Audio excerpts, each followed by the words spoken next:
Well, this Ready? is Gonna going start well. share chat. There it is. There we go. Here we go. Okay. All right, are we all ready to kick off? Morning. Yeah, ready. I guess so. Is everyone back? As far as I'm concerned, Alan, you're in charge. All right. well, I think we're all in charge talking about the leadership, but yeah, excited to be here with you all. You tell us if we're ready to go. Absolutely. We're gonna have a real fun time today. Cool. So everyone, thanks for joining us today. My name is Owlin. I'm going to be our host and moderator for today, and we're going to be talking about the Women in Power leadership event today. So specifically in our group, I have with us Allie, Ham, M, Kay, and Aretha, and we're going to be listening in more about their perspectives as well as their experiences and tips and tricks they may have for you to grow your leadership skill, talk about their experiences in leadership. And again, leadership is not just like having a manager position. It's honestly kind of a way of being, because there's so many different facets of leadership in here. And so we're going to dive all into that. But yeah, very excited to be here as part of the Twitch Women's Guild takeover of the Just Chatting category. And thank you all for joining us. I think we do have a packed schedule, so we're going to go right into introductions, and I'm going to kick it over to Allie. Can you tell us a bit more about you and why leadership matters to you? Hi, everyone. My name is Ali Soko. I'm an American, but I live in Korea. I've been here for about 10 years. Leadership has been something that has generally been thrust upon me because I was born first and, oldest child syndrome, and I just continued through school, life, work, and everything else. I just always think that leadership means, leading by example, being the example, and I've noticed that doing that makes everybody follow through. Thank you for having me. Awesome. Thank you, Allie. Wow. And Seoul, you said, right? Or Korea? Yep. Yeah, Busan, actually. Busan. Okay, awesome. Let's go to Ham. Hello. So just a very, very small thingy. Hi, I'm Hameda. I lead Virtually Local, which is the after party open mic that happens every year after TwitchCon in the EU, as well as oh Lord, what else? As well as band leadership as well, and also mentoring for 14 to 25-year-olds in their journey as music artists. So leadership for me is to empower people to lead themselves. It's basically teaching people that they don't need me. That's the end goal. Yeah. Self-sufficiency, we love it. And being able to, I think you touched on the other thing about leadership too, is helping not just yourself, but others. So that's amazing. Let's go to M. Hi. Sorry. I was like, wait, where's this ad bot at? That's like the one thing I can't find. I'm so sorry. Hi guys, I'm M. I am born and raised in Philadelphia, but still in Philadelphia my whole life. Creative and performing artist. Leadership for me, I'm so with Allie in that I am the oldest daughter. Like I'm the oldest and the oldest daughter and Latina. So there's a lot of them. Gang. So, yeah, so it starts there for sure because you basically become mom. And then, wait, you're not hearing me? Oh, shoot. Hold on 1 second. That's on my end. Sorry, guys. I'm a mess. And then basically leadership is just like in my community. I have been a dance educator for a really long time, competitive coaching. I've worked for like corporate a lot. And so like leadership for me is just having someone in the room who provides support, who like leads by example, is able to really give people a place to grow and like harvest other people's ideas and allow like community to build. Like I don't, we'll leave it there. I could go into this forever, but yeah, that's what leadership means to me. And I'm very excited to be here and chat with you all today. Thank you, Em. I think, yeah, that's also a really big segue we'll talk about too, about not just uplifting yourself, not uplifting others, but also just embracing creativity and helping people have that creativity. Amazing. Kay, let's go to you. Hi everyone, my name is Kay. I'm based in Australia. I currently am actually working as a leader in my professional career. I work in tech and I manage a group of, 10 people in different regions. So I actually have been working in leadership myself in over 4 years. And before that, prior to that, I've always led and mentored a lot of different youth groups and all that as well. So I've always kind of had that a bit of leadership style, leadership kind of related stuff. What leadership means to me, I think it's a bit similar to what people say. I think for me, it's a lot of leading by example, especially when you want to champion something, when you're leading any kind of initiative, any kind. I think everyone has a tendency to be a leader, and I will also say that if you're a streamer, I think you are also embodying a leadership kind of position. So everyone can kind of be a leader, and I kind of see that in a lot of people as well. So you don't necessarily have to have that title to really be that. Is kind of what I think. Yeah. Perfect. Yeah, I love that. Like leadership and skills related to leadership, like again, not related just only to management. It is everywhere. Everyone is a leader in some capacity. Perfect. Aretha. Absolutely. Hi, Wajay. Hi, good morning, everyone, or afternoon or evening, wherever you are in the world. My name is Aretha Greatrix, and I'm Indigenous. I'm Cree from Kashechewan First Nation, but I was born and raised in Edmonton, Alberta. And yeah, I am a leader. I am one of the co-founders and co-leaders of the Indigenous Women's, the Indigenous Alliance on Twitch. The two leaders happen to be women, but we come from matriarchal societies, so leadership is just something that, usually women in our society already hold those titles. But yeah, I also have my own business. I'm a filmmaker. I'm an executive producer, and director and writer. So I do a lot of work creating a lot of projects. And I've also been in the nonprofit world for a very, very long time. I have held a lot of executive positions, including being president, vice president, secretary. I think I held treasurer for 5 seconds and decided, no, I can't be treasurer, secretary at the same time. But yeah, so one day I will join a board and not be part of the executive team. So yeah, but I've done a lot of leadership roles in that aspect as well. And I also am a program director for a film festival. So I also lead in that as well. So yeah.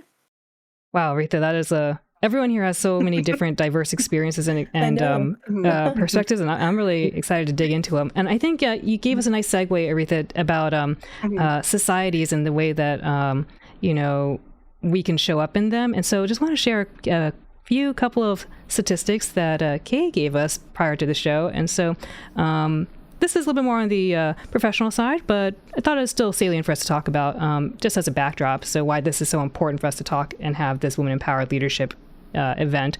So globally, among mid-market tech, apparently women hold only 32% of senior management roles, and that is below the cross-industry global average of 33.5%. So women generally are only like in less than a third of the senior management positions.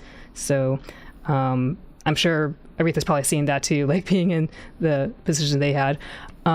Next is that it says here, among corporate America in all industries, women hold about 29% of C-suite roles, again, less than 30% of the roles, and women of color hold only roughly 7% of the C-suite's roles.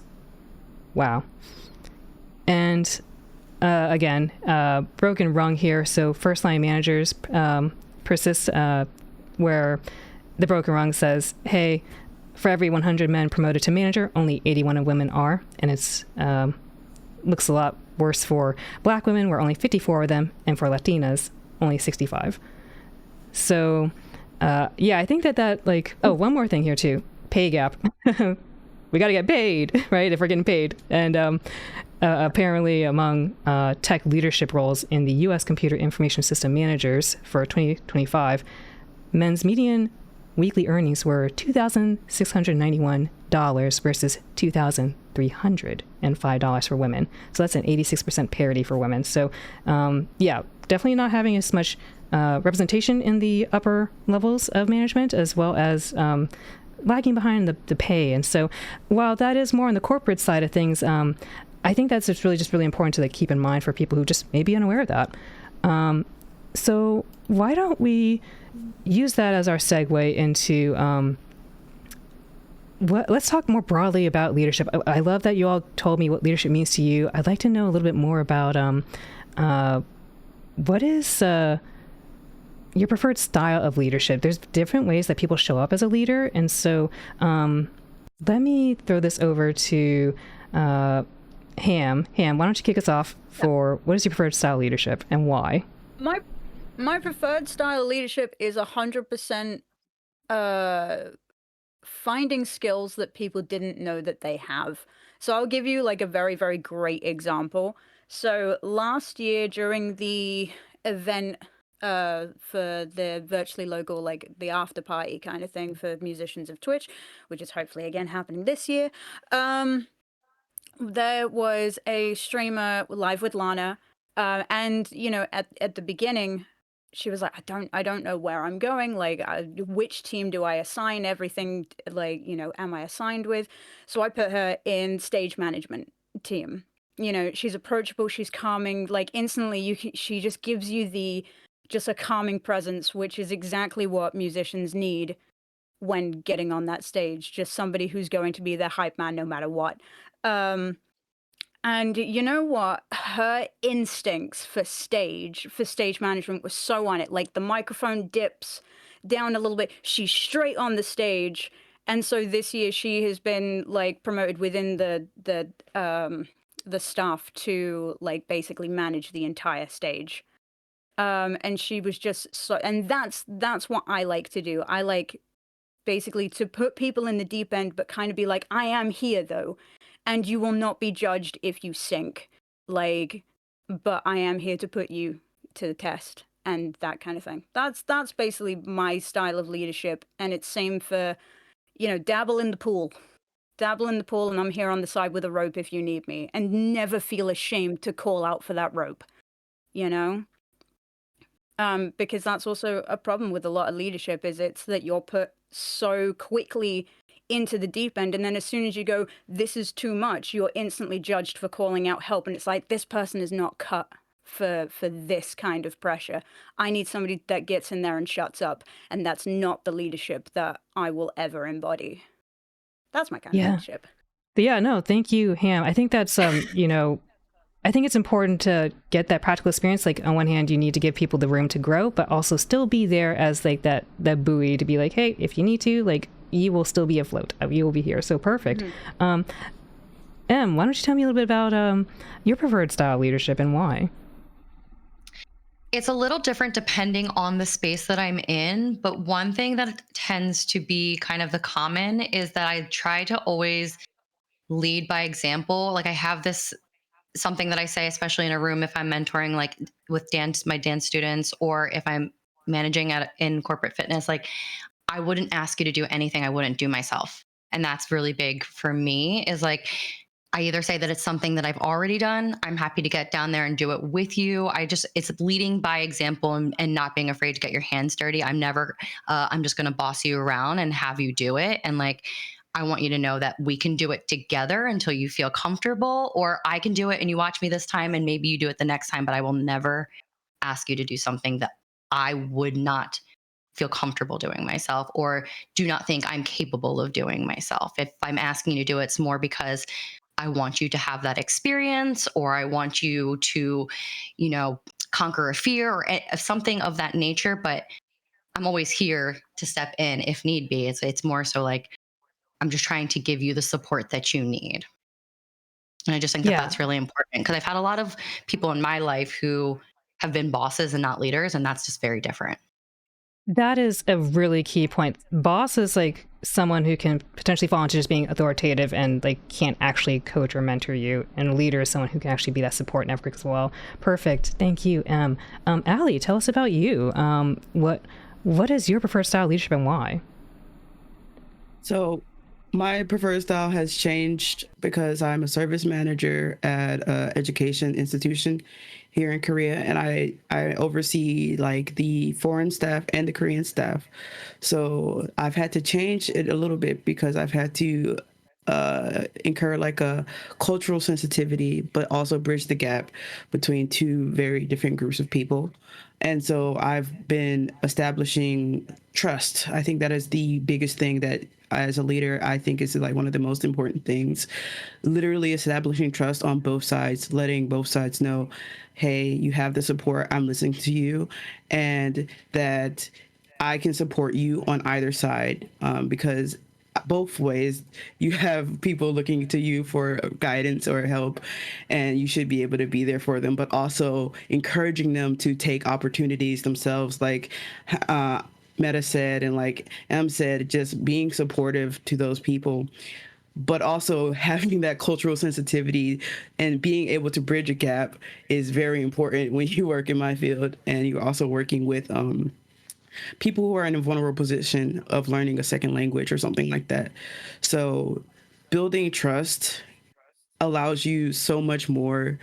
And then they also allowing them to show me that I can trust them the same way. Like I like to give people that I may have to lead an opportunity to show me like what they can do. You know, give me the opportunity to trust you and show me like what you're willing to take on, so that you both don't feel overwhelmed, but you also feel empowered to do whatever you want and be great and like hopefully go on to leadership positions in your own right. Thank you, Ali. I think I love that you said trust, and then obviously cultural sensitivities, which helps build that trust. And I think that it's important for us to have, like, I guess, a shared kind of understanding of each other's, where we all are in the lay of the land. So that's really cool. Aretha, Just tell me a bit really about. quickly. Yeah. I'm so sorry, Ali. Just to check in, on your OBS, are you muted on your side? Like for your. I have my own mic muted. Oh my God, guys. Okay, no, you're fine. I didn't want to interrupt you, but also like. No, I'm glad. See, that's also part of being a leader, is when you got to stand up and say like, hey, I'm not going to be polite. I need to be like a little assertive here because gotta fix a little thing. So thank you, Ham. Yes. Thank you so much. All right, cool. Yeah. So as a quick reminder to all our panelists. I did the same thing. Muted too. Yeah. Okay. I just unmuted myself again. Sorry. It's not a stream without technical difficulties. Oh yeah. My keyboard is so loud, so I have to keep muting, and then I forget to unmute myself. Yep. we got this. See leadership in action right here. Let's go over to Aretha. Aretha, what's your preferred style of leadership and why? I feel like because so I worked for the government for a short period of time, and I remember I took a whole bunch of leadership classes, and they used this term that I was like, I get it.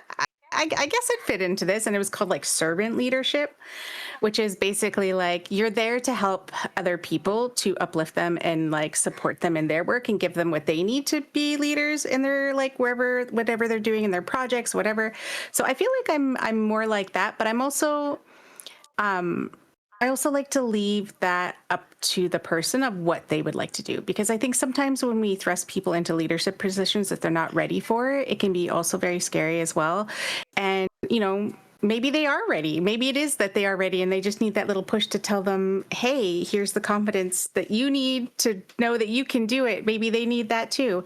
And it's sometimes just a matter of knowing the person and how they are and how, and what they need to then succeed in whatever they're doing, right? So I feel like that's kind of my leadership style. I'm not trying to I don't want to be the top and be like where it's very patriarchal hierarchy. I'm not a big fan of hierarchy. I'm Indigenous. We're a circle. Everyone who shows up is equal. And so letting people know that everyone has that potential to be leadership, to do those things. They just, maybe either need the tools or the support or maybe the confidence. And I am willing to give you all those things when you're ready and when you want to eventually take on those roles.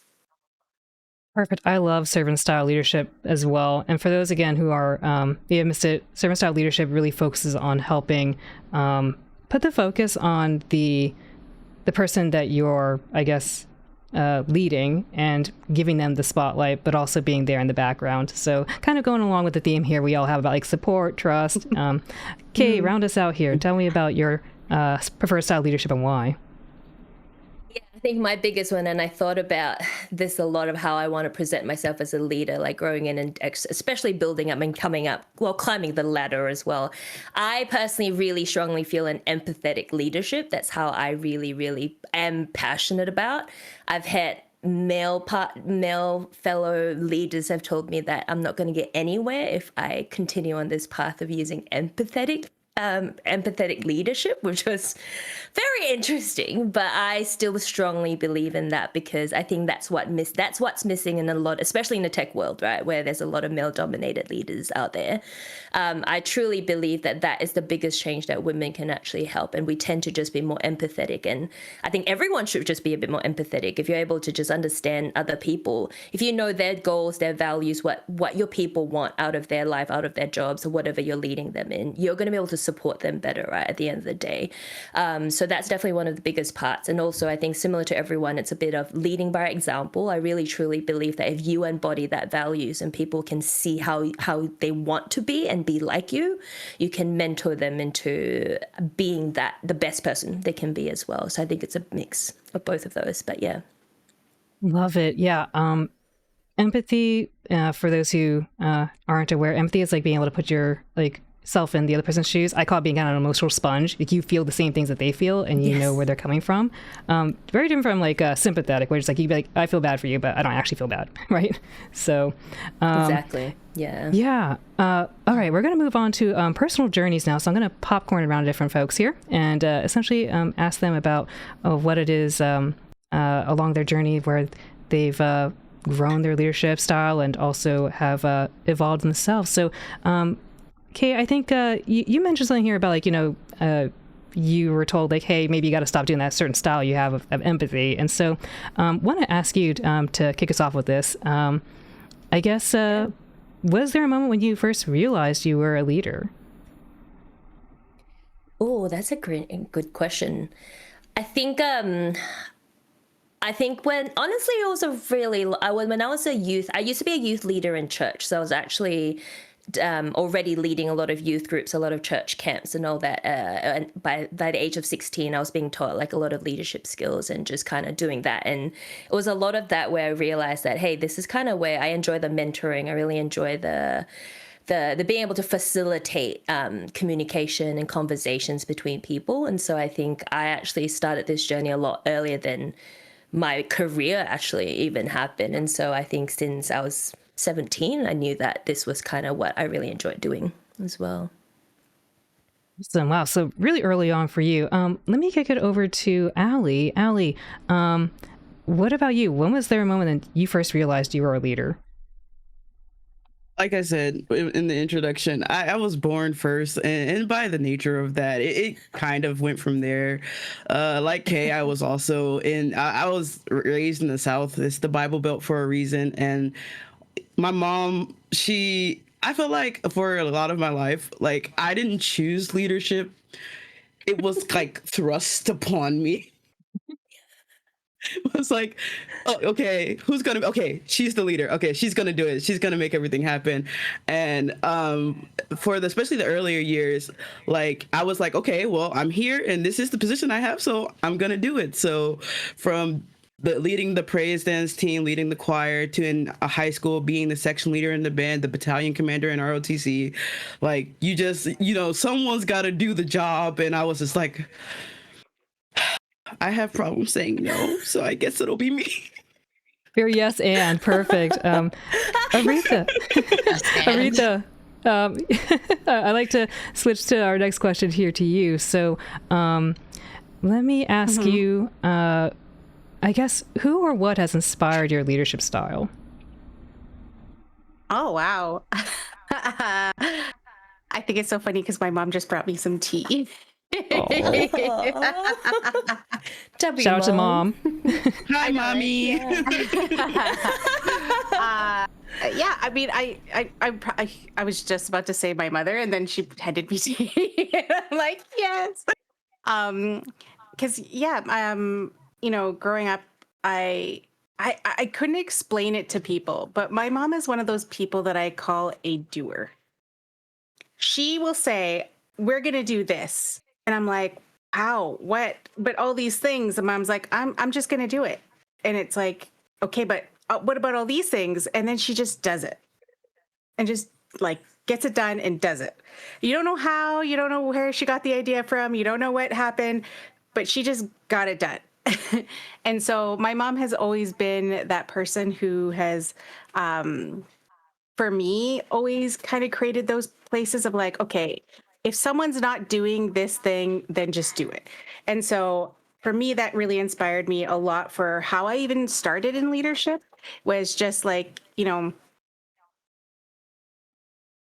I yeah, I just recognize that no one was leading something. And so for me, like personally, like that's my personal thing, that if I'm in a situation or in a group or whatever, I have no problem like letting someone else take the reins and move forward and do all those things. I will take the back seat. I will contribute. I will lead in my own way so that we all support one another.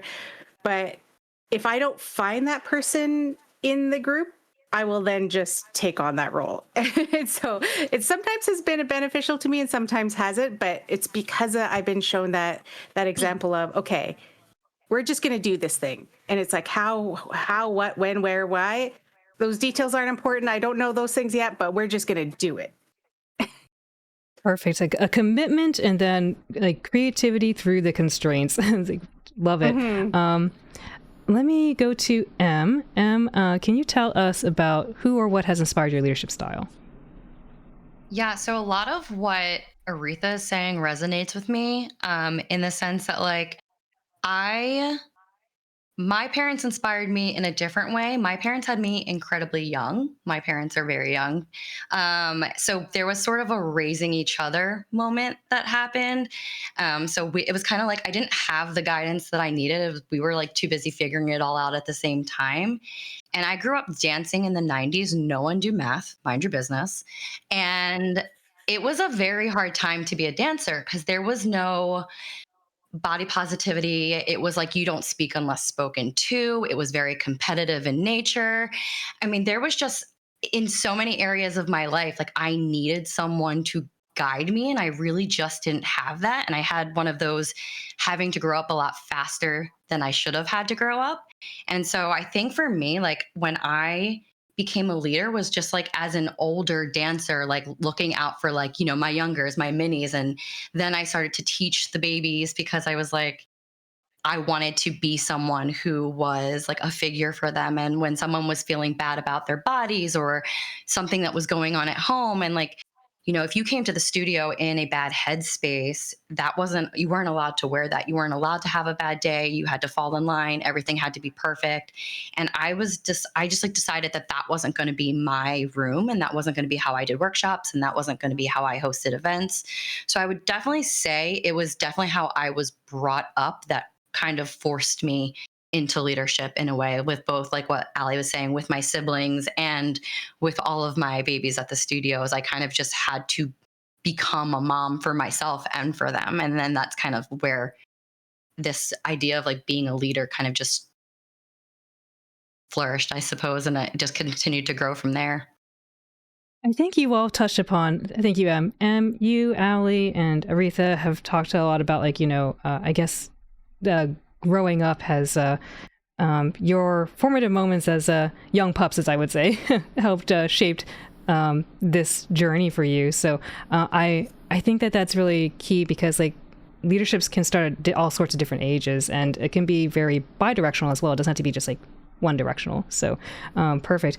Ham, I'm going to have you round us out here on the personal journey questions and ask you this. Did your leadership style come naturally, or did you have to develop it intentionally? Yeah, no, it did not. It did not. Was not natural at all. It was very much internal. So I'll paint you a picture, which is that 18 and joining a metal band. And listen, the metal crew is they're cute and they're fluffy, but oh boy, is it misogynistic. It's very much turn up, be tough, be angry, be pretty, like that entire thing. So having to like kind of shut away who I actually was and like pretend to. I couldn't do it. Like, to be honest, everyone was like, this whole like toughness act just is not working. You're too wholesome. But then after like leaving the band and like being told constantly about like body image and how I always need to appear single when performing, and yeah. So I have always been like kind of brought up as the follower. I think it especially also stems from like growing up in a very, very like Christian background. It was always you can only as a woman get to a certain point within the church, and then that's your peak. So this whole leadership thing has been a fight against that.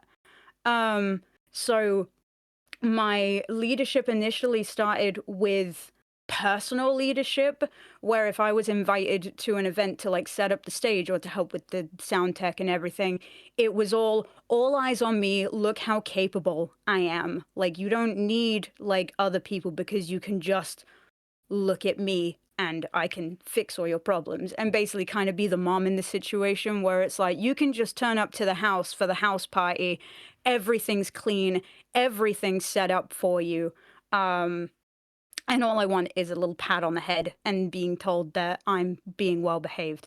And it wasn't until like I had some good male influences in my life, specifically with my fiance, who was just sort of like, this situation, we need like, let's have some reflection. As well as other people, where I was just like, no, like I do need to show up for not only myself but also for the kids that I'm mentoring. Like, I need to be what I never had. I'm not gonna cry. Yeah. And to basically be like, hey, you didn't have like this this energy of somebody who believes in you but is also going to talk to you straight about what's going on, and will, even when you're wrong, I won't talk down to you. Like, that has taken so much inner, because you know when you come from that kind of, sorry, I'm talking a lot, forgive me.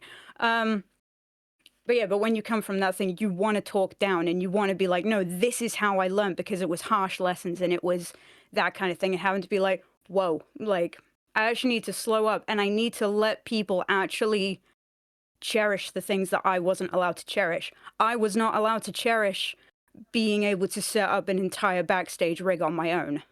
And like, especially with my students, I want them to cherish that and I want them to see the achievement, because it's taken me until my 30s to realize that.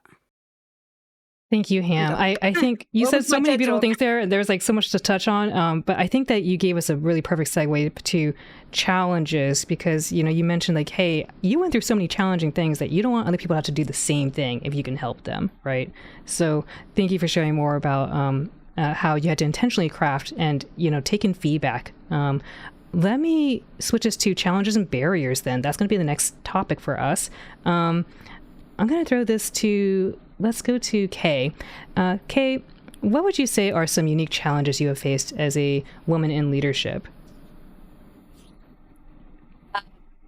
I think, that's quite a few. I think not even just in leadership. I think even in just industry specifically, I think that's a very big one.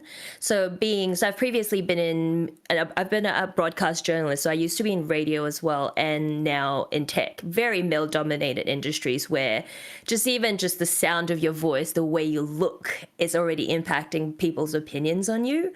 I tend to sound obviously a bit younger. I look a bit younger. I'm not that young, but because of how I look, I think as even just in the media and even now, you kind of have to force yourself to, well, we're being trained even in radio to force your voice to deepen your voice on purpose to sound like a man, so that you can sound more convincing, people actually take you more seriously. So that's a very big challenge, I'd probably say, having a voice and feeling like people are going to listen to you and think that what you say is valid. I think that's always the biggest challenge, where if you're in a room full of a lot of men have a lot of opinions who are not afraid to say things first, I think that's one of the biggest challenge I've had, where I don't know if what I say are people even listening to me? I think in a room sometimes it's a lot of that.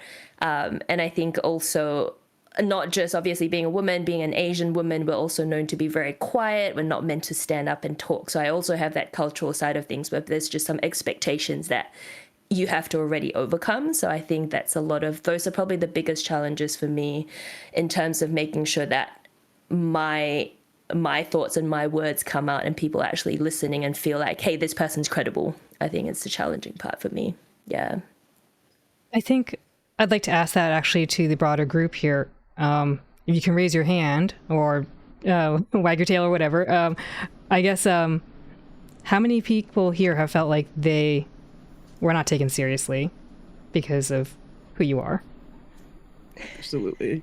That is so frustrating. Yeah, right. And you watch other people be like, well, what are they doing different than me? Like, why?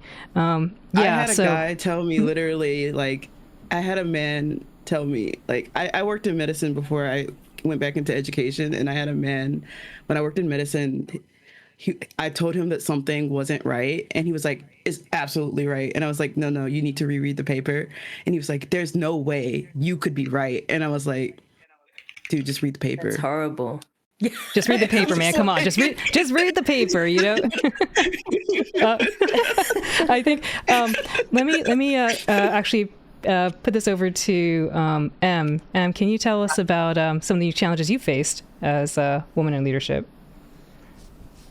Yeah, it's like so funny because just listening to everyone talk, everyone's answers are just like it feels like we've all been living the same life, just in different ways. Like it's so similar. So a lot of what Kay is saying is also giving me, like, you know, how I'm perceived, how I've been taken, but it's probably way further the other direction where I'm almost like too intimidating. I'm too vocal. I say too much. I do too much. The word a lot gets thrown around quite often in the spaces that I enter because I am opinionated and I am very like well spoken, and I do feel that I deserve to speak on things if I feel knowledgeable on them, and that just doesn't always get received in the best way. It's kind of like, know your place, have a seat, be quiet. Where in my head I'm like, if I want to grow and I want to not just like be a leader but be successful, like I can't sit in the corner and wait for someone to ask me a question. I want to go, I want to drive, I want to prove myself, and I have ideas and I have ways to make things better. And I think that the hardest thing is just that gets knocked down. It just always seems to be that like I am too much in most spaces, and I refuse to accept that. But that means I'm not everybody's person. I'm not a person that everyone tends to like to be around because of that. And it's not even that I'm doing it in an aggressive or like a bossy manner, but it does get perceived that way, especially being Latina. It's like, oh, she's just being like extra spicy today. It's like, I'm actually just being a human. This is just me existing in this space with knowledge, and I'm just trying to have a conversation. So that's probably the hardest thing, is like knowing how I'm being taken, because in my head or the way I'm saying something feels one way, and then the way it's being responded to makes me like step back, like, am I yelling or something, or did I say something, did I do something wrong? So it's really frustrating because I don't want to feel like I have to become someone else to be accepted. And can I just add on to that as well? Please do. Sorry Please to interrupt. If a man was behaving that same way, they would be perceived a different way. They're not seen as too much. There's this, oh, they're That's authoritative. powerful. They are exactly Intelligent. But Speak on it. Exactly. Yeah. Okay, you took the words right out of my mouth. I was about to say, I think the perception here is a real thing, and so it's like it is frustrating to be like, well, literally two humans doing the same thing, and it's like, why is one seen differently? The double standard. Yeah, absolutely. I think this is a great segue to the next thing here about like, how do we like, have you ever felt the need to adjust your personality to be taken seriously? And I know, Em, you spoke about this. So let me throw this to Aretha. Have you ever felt the need to adjust your personality to be taken seriously? Yes. You know,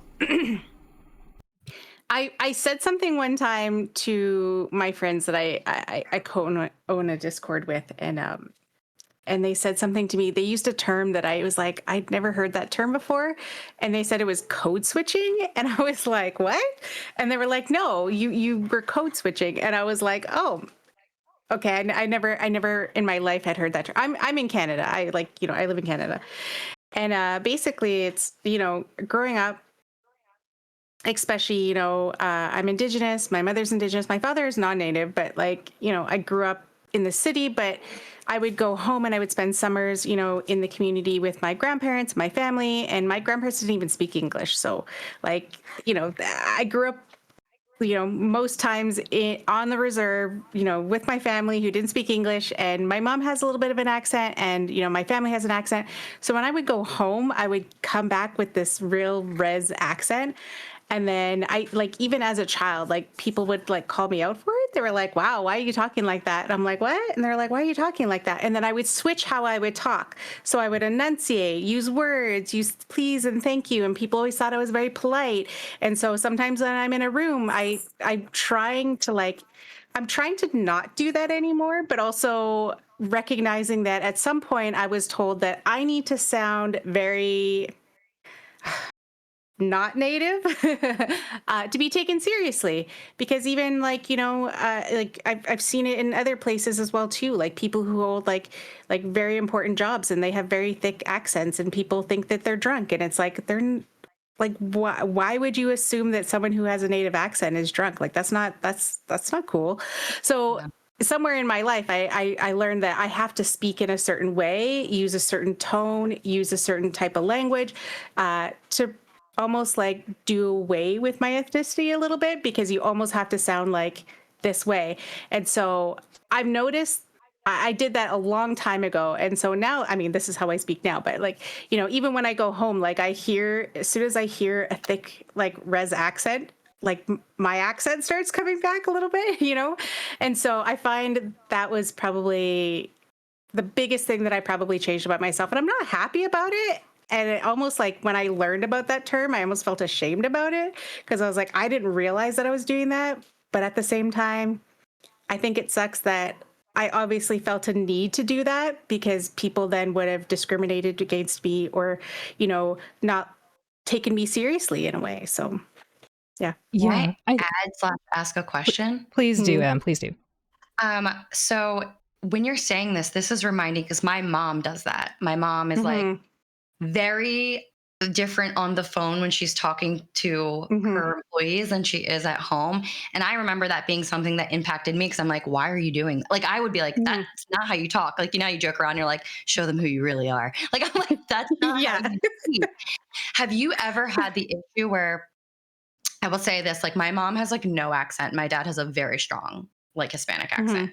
And so I'm just I just speak how I speak, but I've had my family attack me for not sounding Hispanic enough, but then in the workspace, I'm not white enough. Have you ever had that where that code switching has affected the way your family speaks to you at all?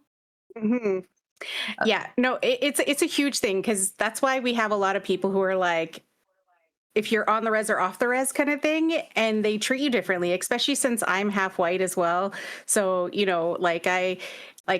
they almost treat you a little bit differently, and of oh, you almost become othered in your own community, because they're like, oh, there's that one. That reminds me of, I feel like you don't have a place. I'm not, it's I'm not Latina enough for my family, even though I'm 100% Puerto Rican, and I'm not proper enough, or the way I'm supposed to be received in the corporate world. And it's just very confusing and very frustrating. And it's can you just exist? Is that a thing? Right. That reminds me of, I don't know how many people here, and this might be dating myself, has seen the movie Selena, but there's a very salient message in there that always stuck with me about you got to be more Mexican than the Mexicans and more American than the Americans. And it's kind of well, you could have intersectionality, it's fine, right? But obviously working toward that. I guess, Ham, can you tell us about how did you handle, or how do you handle being underestimated or not heard?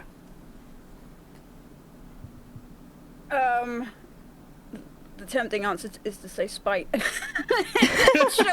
mean, you can be real. It's real answers. Absolutely, yeah. Yeah.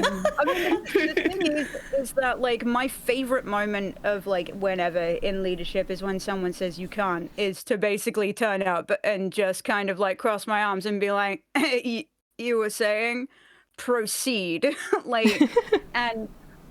That's my kind of. I forgot the rest of the question. Sorry, can you remind me of the question? Oh no, absolutely. So, how do you how do you handle being underestimated or not heard? Oh yeah, it's all in the end product for me. Like it's all in the end, and then basically kind of being like there have been times when somebody has underestimated me. And I have a great example of this if I'm able to share. Go ahead. If that's cool. So yeah, an please. example that I have of being underestimated was going to schools to do talks. And basically it was like a careers day kind of thing, and it was really cool. And we brought like all of my gear, all of my equipment. We were sat out with like the looper and everything, teaching people how to do stuff. And basically on the way back, after feeling like yes, it's so cool, because I was there with a radio presenter from the BBC who's also a woman, and another person who is a DJ, and then myself as a musician, just being like, oh yes, finally. And then like we were commenting on it on the way home, and somebody who was basically attending that day was like, oh yeah, well, just keep in mind that there were men that we wanted to be here today, but it just doesn't look good if we have men representing this, and it looks better if we have. But all I took away from that was just like, so I'm just here because that whole like self-doubt of just like, I'm here just because you have like a list of people that you prefer, but you feel like you have to come to the female list, like that kind of thing. And then we were talking about it, and we were like, okay, but we got loads of people to sign up. We got loads of people to actually actively talk to us. We didn't audio bro chat everybody who's just like, music, compressors, you don't know what that is, that kind of stuff. And like, there was a bit of reflection on that, and I also wrote a song about it later on, because I'm Taylor Swift that way. Let's go. But yeah, that's the whole thing. So you basically say, I turn up, I'm gonna show you wrong, and I'm gonna show you why I deserve to exist here. That's how you respond to this. Yes. Lead by example. Just like this is why. Perfect. Let me throw this to Kay. Kay, what does navigating authority look like for you in male-dominated spaces? What does navigating authority look like? That's an interesting one. I think that what I'm learning now is I deal with a lot, and I guess for me, a lot of the male-dominated spaces, a lot of them are very salesy type of males, I think, now that I do experience. And I think for me, it's, you kind of have to play the game. I really hate to say this, but you kind of have to play their game a little bit to kind of get their buy-in. So I've learned that I have to speak their language for them to listen to me. So you still, and that's a challenge of between speaking like them, but still finding your authenticity and still speaking like you and still being you, but you have to give them a value. You need to know, they need to know why, what's in it for me, for them to be able to listen to you, is what I've really, really learned how to do this. And sometimes you just have to figure ways to, at the end of the day, you know what you need, right? So you got to kind of figure out, okay, I need to get you to do what I need by letting you think that this is what you need. So I think that's the biggest thing I've learned recently, and just having to deal with, the executives and higher leadership people. It's like, this is not about me. Like, I need to get things done, but hey, this is what the benefit is for you. So I think being able to do that kind of has been the biggest thing I've figured to kind of navigate that authority side of things. Yeah. Having to lean more on the collaboration, but also, this was your idea. But even really, it's your idea. Exactly. And I let think me- at the end of the day with that though, sorry to interrupt No, as please, well. please. The biggest thing for me for that is people at the end of the day, anyone, and no matter what who they are, I've come from a lot of adult learning principles. So for someone to actually understand and see the value of something, you need to give them the why, and they need to understand and believe in the why. So I think that's always where it boils down to, where you just need to make sure that they understand that why and they see the value in that why as well. I think that is very, very important. Like part of leadership is like, again, not just getting stuff done, but also bringing people along with the journey of like the vision of what you're doing. So well said, well said. Allie, let me ask you the same question. So what does navigating authority look like for you in male dominated spaces? It looks like so I'm obviously black. There's a running joke that, you know, some people don't know I'm black, but I'm obviously black. And being a black woman comes with like a whole stereotype. A lot of like black women have this internalized fear of, I'm afraid to be the angry black woman. And I have just at some point said, fuck that, because I don't have time to care about your feelings. So like basically, when I walk into a room, I just say, look, this is what it is. This is how it's going to be. And I actually took a class in my master's about like communication styles and like how men versus women communicate in all cultures like around the world. There's like a study done, and basically you know, you just walk in and you literally have to assert dominance. Like, I am the top dog here. And I don't do that with the people that I manage, but when I'm going up against like male leadership, I'm like, yeah, I know what I'm talking about. So, you know, go away, or like either give me some facts to prove that I'm wrong, or like really let's like not talk about this. When I was younger, I was like trying to be like, oh, I'm so sorry, oh my god, and now I'm just like over it. I'm like, look, do it or don't, I don't care. Give me some facts, prove that I'm wrong. I am writing that down. Yeah. Yeah, prove that I'm wrong or go away. Come correct or don't come at all. I love that. I love that you speak about it like this, because something that always kind of irks me is when people go like, women had to have more confidence. And it's kind of like, well, I think we are pretty confident, but you're getting always like pushed down the wrong, right? It kind of feels like, well, okay, of course. We need someone to, you know, prove us wrong otherwise. So when we feel very right. Let me switch. That's a great segue again to backlash about being assertive. And so how many folks here, raise your hand, do you feel like you've had backlash for being assertive, or you were being told you were being bossy? Yeah. Plenty of hands, like double hands going up. Oh man, oh, extra feel it. Oh, and we shouldn't have to feel that, but it happens. If you want. That's okay. I think some people keep that on separate. Especially because like most of us have already said, like, we didn't really even choose to be in these positions most of the time. Like, they were like thrust upon us. And so like, oh, you're being bossy, or doing the job you literally made us do. No, that. Aretha, And then the second you don't do the job, it's like, well, is anybody going to get this done? I'm trying. Right. Trying. Aretha, let me ask you, have you had backlash for being assertive, and how did you respond? Yeah, because I mean, it's one of those things where, like everyone said, it's like you start doing this job and you start doing it, and then all of a sudden you're like, okay, so we're moving in the right direction. And so then other people then come in and they're like, oh no, but we should be doing this, this, and this, and this. And it was like, okay, but we only got here because this is what I like. This is kind of how we've been moving now, and it's been successful. And you've been here since the beginning. So if that was going to work, then why weren't you doing that the whole time? Like, why is it once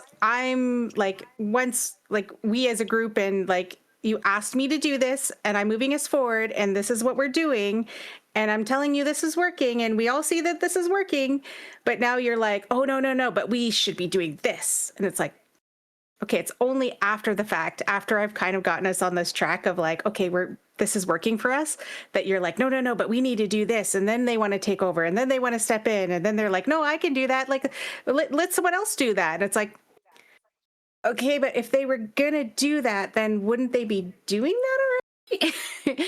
And I feel like that's kind of the response that I've kind of been trying to understand.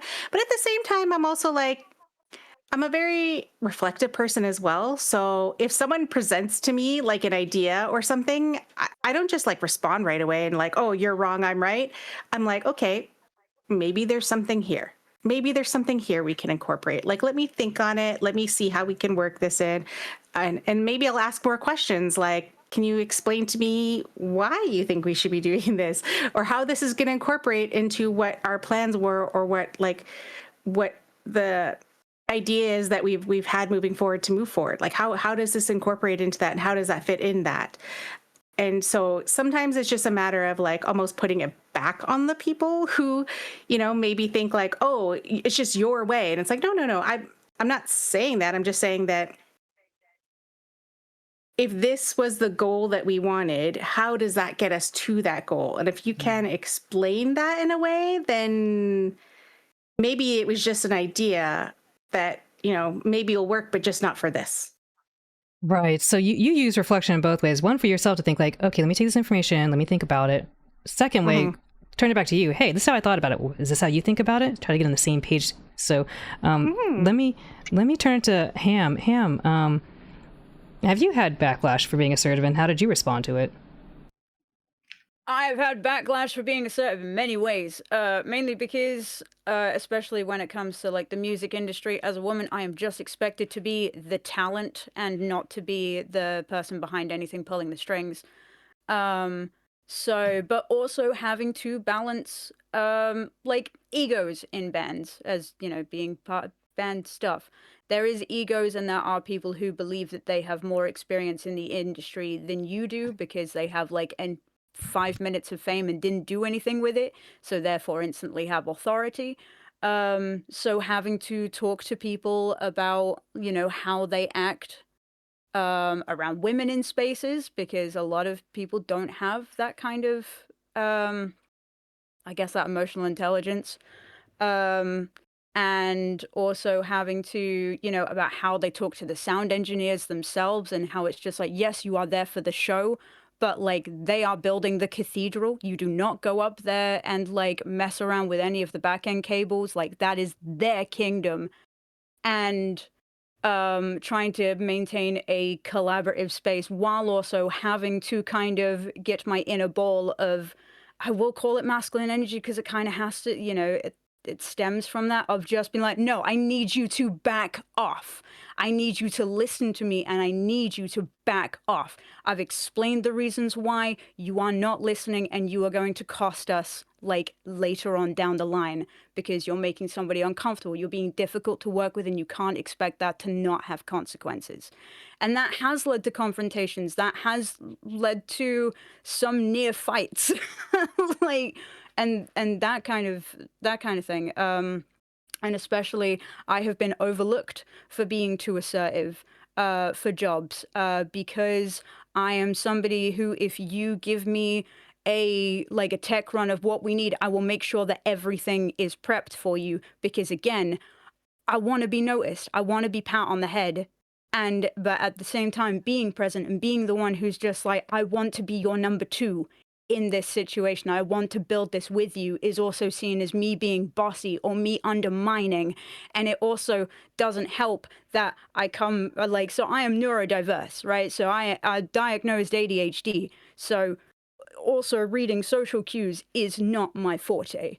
Uh, so, I don't read the room, okay? I see what needs to be done and I do it. And I don't take into account like maybe a guy's feelings on, I am the man in this space, so I should be the one setting up tech. I don't see that. I just see a list of what needs to be done, and I don't care about a gendered role in that. I will not sit and greet people at the door when there are volunteers who can do that. I will be backstage making sure that gear's like kept where it's supposed to be, that the musicians are being safe, that the kids that we teach are like being good examples to their peers. That's my job, and that's what I'm here for. Like, I'm not to greet people at the door to put on a smile. I'm here to put on a damn show. Love it. Yeah, we're That's me. here for a show. Mic drop. Perfect. And Passion yeah, I came know out then, exactly. sorry. We need that. No, I love the enthusiasm, and we can clearly hear like this is like very important for us all. Thank you, Ham. I want to ask you about this. How do you handle being the quote only in a room while keeping focus on the outcomes? Okay. Oh, cool. Like, where do I start? I'll be honest, I don't. I'm the kind of person who refuses to be in a box or stuck with an idea that's like only my own.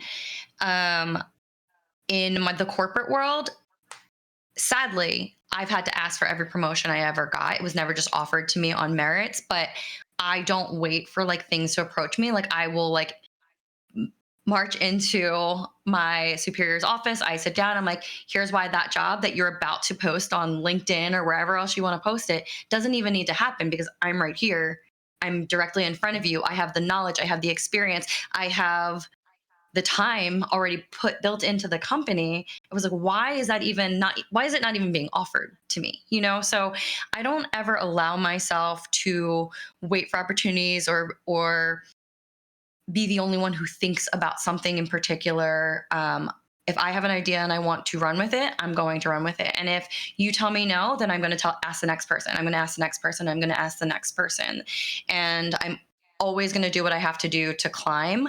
A lot of what I have done in my spaces is I have absorbed roles as well. So I'm like, instead of hiring that position, I'm going to keep my role, but you're also going to give me that one and you're going to pay me for both of them because there's absolutely no reason why I can't do it. And I've been told a lot of times, like, you're not going to be able to do all this. And I'm like, according to who and according to what? Like, I just don't believe in like being put in a specific area or being left alone with like my thoughts or my ideas. I'm very much I'm going to put this in front of everybody's face till I get what I want. And maybe that's why it comes off as aggressive, but I don't think it's aggressive. I think it's assertive. I think It is it's absolutely. like, if I don't do it, someone else will. And I can't be upset at the opportunities that I didn't reach for. Yeah, I think, we're going to get into that topic about like the skills you need to be a successful leader as well as to advocate for yourself, because that is humongous, especially for women. Because to your point, a lot of times like merit alone is not going to be recognized and we won't even get the pat on the head we want. Like Ham's been saying, like just pat our heads, like start with that, right? But even better, like do the pat and then give us like, compensation too, right? Give us those promotions. Kay, let me ask you the same question. How do you handle being the only in a room while trying to keep focus on the outcomes?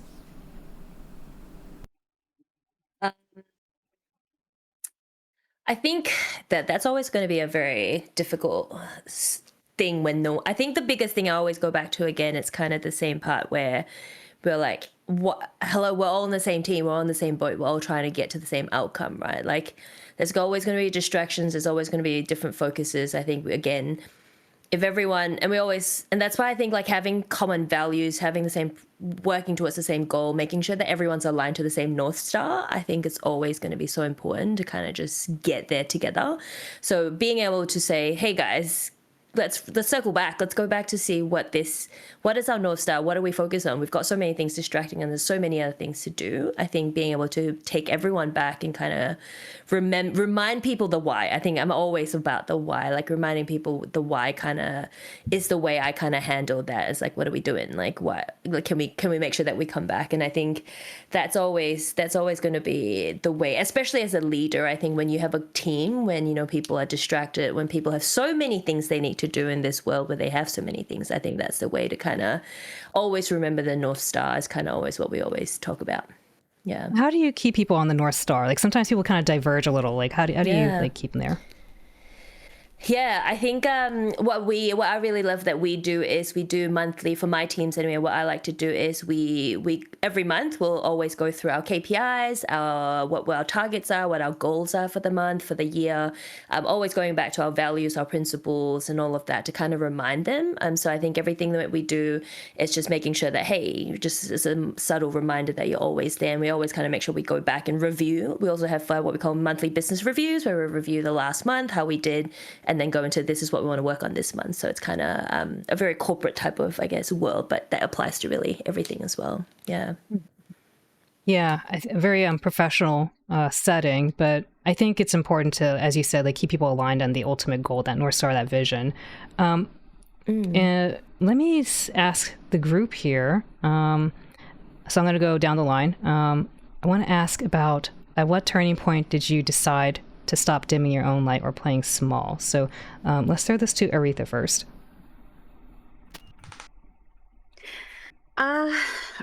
Oh my goodness. It's like the moment you said it, I had like two specific examples that like already got in my mind.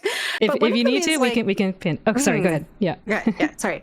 Okay, so I mean I think they both kind of relate, but one of the things that I definitely am usually also in a group is I'm an ideas person. Like I'm the person who's like, oh, and I really do, like, I problem solve everywhere, including my dreams. Like sometimes I'll just have a dream about something and I'll be like, that's what we got to do. And then I'll wake up and then I'll like, okay, this is the plan. I had a dream about it. I think this is going to work. and even when I've done the ideas thing where I was like, okay, we're going to create this project, we're going to create this thing, we're going to do this something. And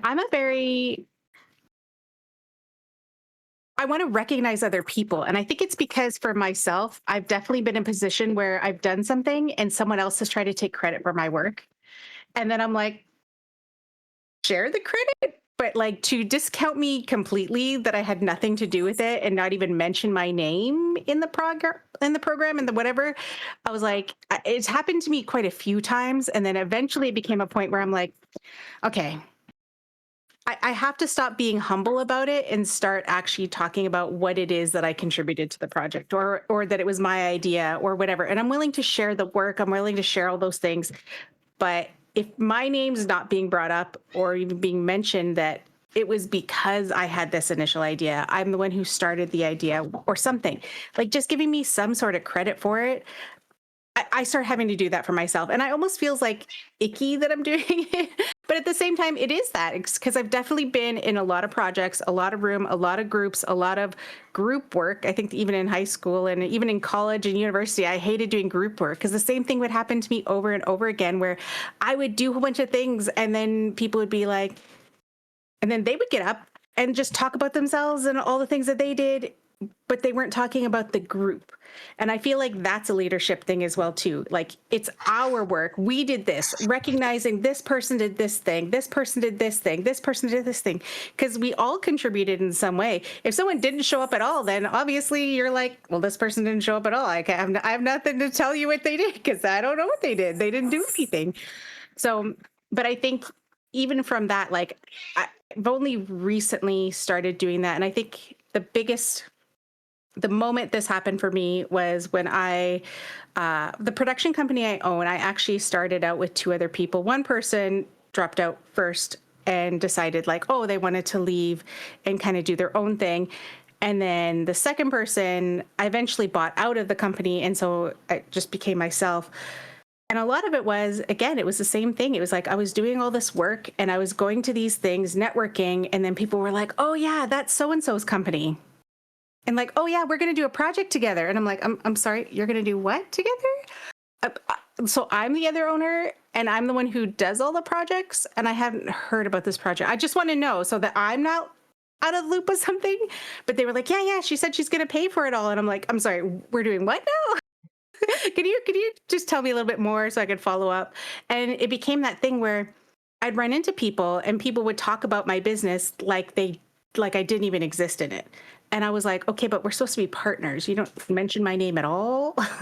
And so it was in that moment that when I bought her out because, she ended up doing something else, that I rebranded. I basically said, okay, I need to change the narrative about my company because my name isn't even associated with this company that I've literally put all this work and effort into.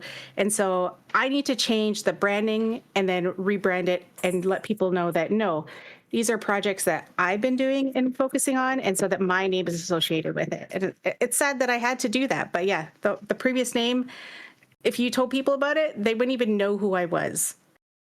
And I that think, was like a moment that I was like, I need to change something about that. yeah, and you brought up something that I wanted us to hone in on. I know Em called our work as well, and I think there's a really like important time for when together we had to say we did this thing, and then there's a very important time where it's like, no, actually I did this thing. And so being able to be comfortable saying I instead of we all the time, because I know it's very easy for folks to say like, oh well, we worked on this, even though like I did like 90% of it, right? So let me ask Allie, at what point did you decide to stop dimming your own light or playing small? Yeah, it was actually a very specific moment, like in 2023. So, as I kind of, we've been talking about, like a lot of leadership for a lot of my life was kind of thrust upon me, and I accepted it and I did it. And for a lot of my life, I was okay with this. But in 2022, I started working at a pharmaceutical company as a what's it called, regulatory affairs specialist. And so my job was literally to like not just do regulatory affairs, but I had an added part of translating these documents. And I already came in a little shaky because I was like, I don't know if my Korean's good enough to be a translator for this level of documentation. But I got in there and I did the job, and I worked really hard, and I was working really hard every day.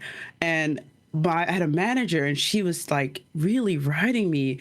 And at first it wasn't so bad. So I kind of was like, oh yeah, I made this mistake. I made this mistake. I wanted to own up to my mistakes all the time. And I always wanted to be accountable.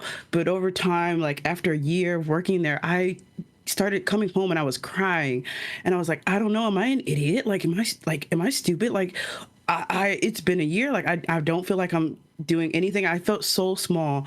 My whole life up until that point, I had been told I was unprofessional. I was told that I was like not good enough for this job. I was told all these things. They never fired me, actually. I ended up quitting. But that the whole time I was like, I felt at the end of it, I was like, do I even know? Like, should I even be working this job? And it broke me down so low. Like, I think it was like the lowest point of my professional career, where I felt like I don't even know what I'm doing. Like, obviously I don't need to do this job. So it was my husband who looked at me and said, that job is going to kill you. You need to quit. And so I quit. That day, that day I walked in, the day after he told me that I need to quit, I walked into a really ridiculously rude email from the manager, and where she was like, you didn't even edit this. And I had literally said, this needs to be completely rewritten in my edit. Like, and she was like, this is so bad, it needs to be completely rewritten. I said, I literally wrote that, you did not check it.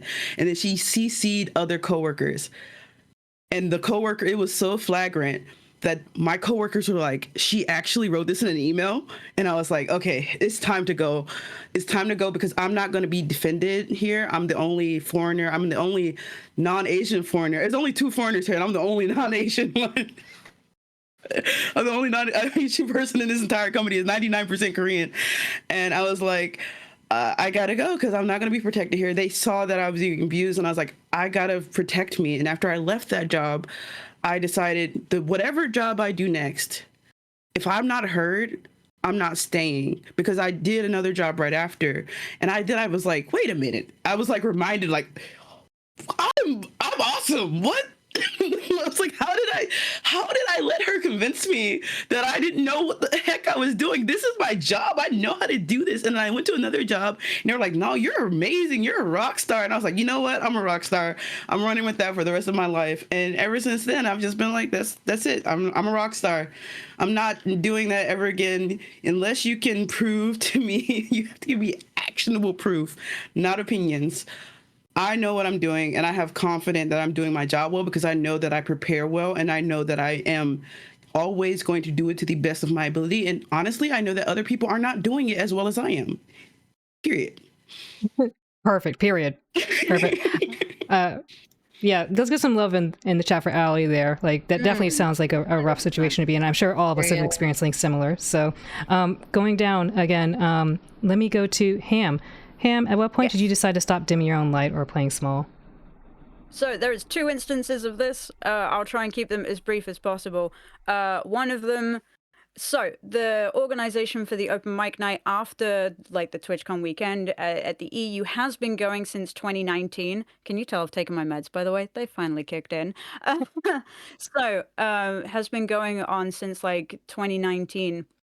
And basically, the guys who worked on it worked so hard to make that happen every year, and they got burnt out, and they were just like, "We're not like we're out. Like we've done this for too many years. The scene has changed so much."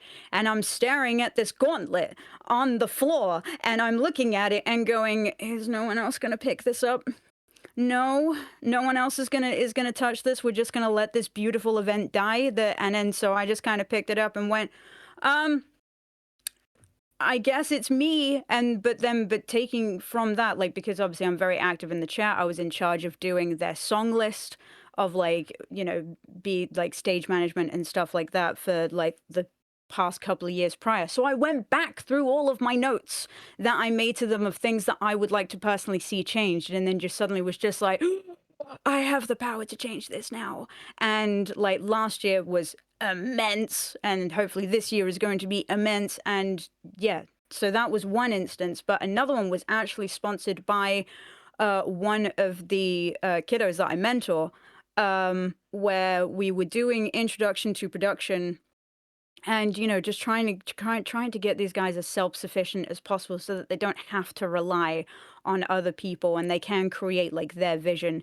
And there was this lovely, lovely woman, like, just like she was sat there, she was nervous, and she was just like, just not participating. While there was just a massive wall up, and I was just like, look, like, level with me, like, what's going on? Why don't you want to take part in this? Because she'd be like, oh no, can you show me how to do it? And then I'd show her how to do it, and then there was that reluctance to actually pick it up and do it. And then I realized I'm slowly doing this for you.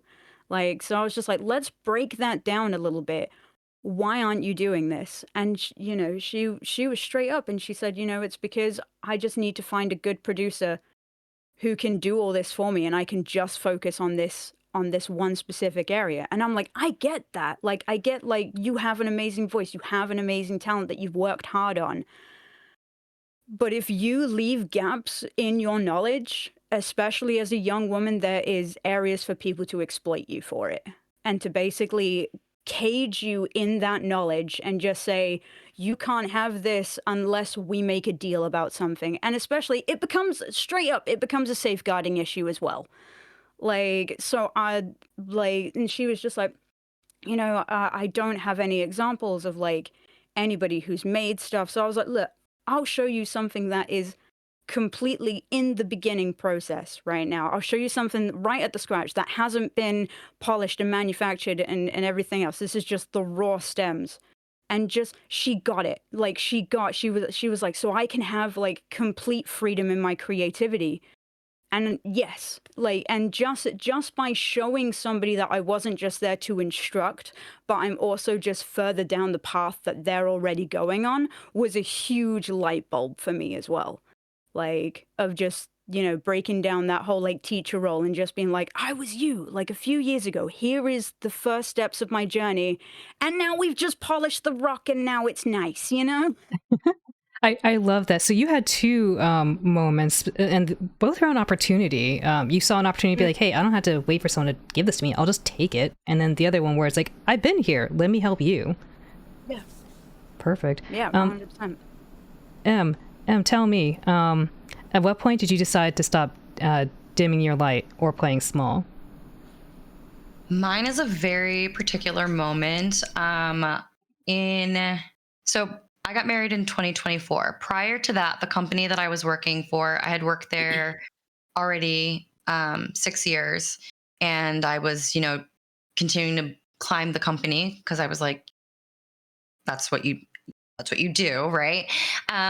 And when I moved in with my husband during our engagement, he was like, "Oh, so you like work 24/7?"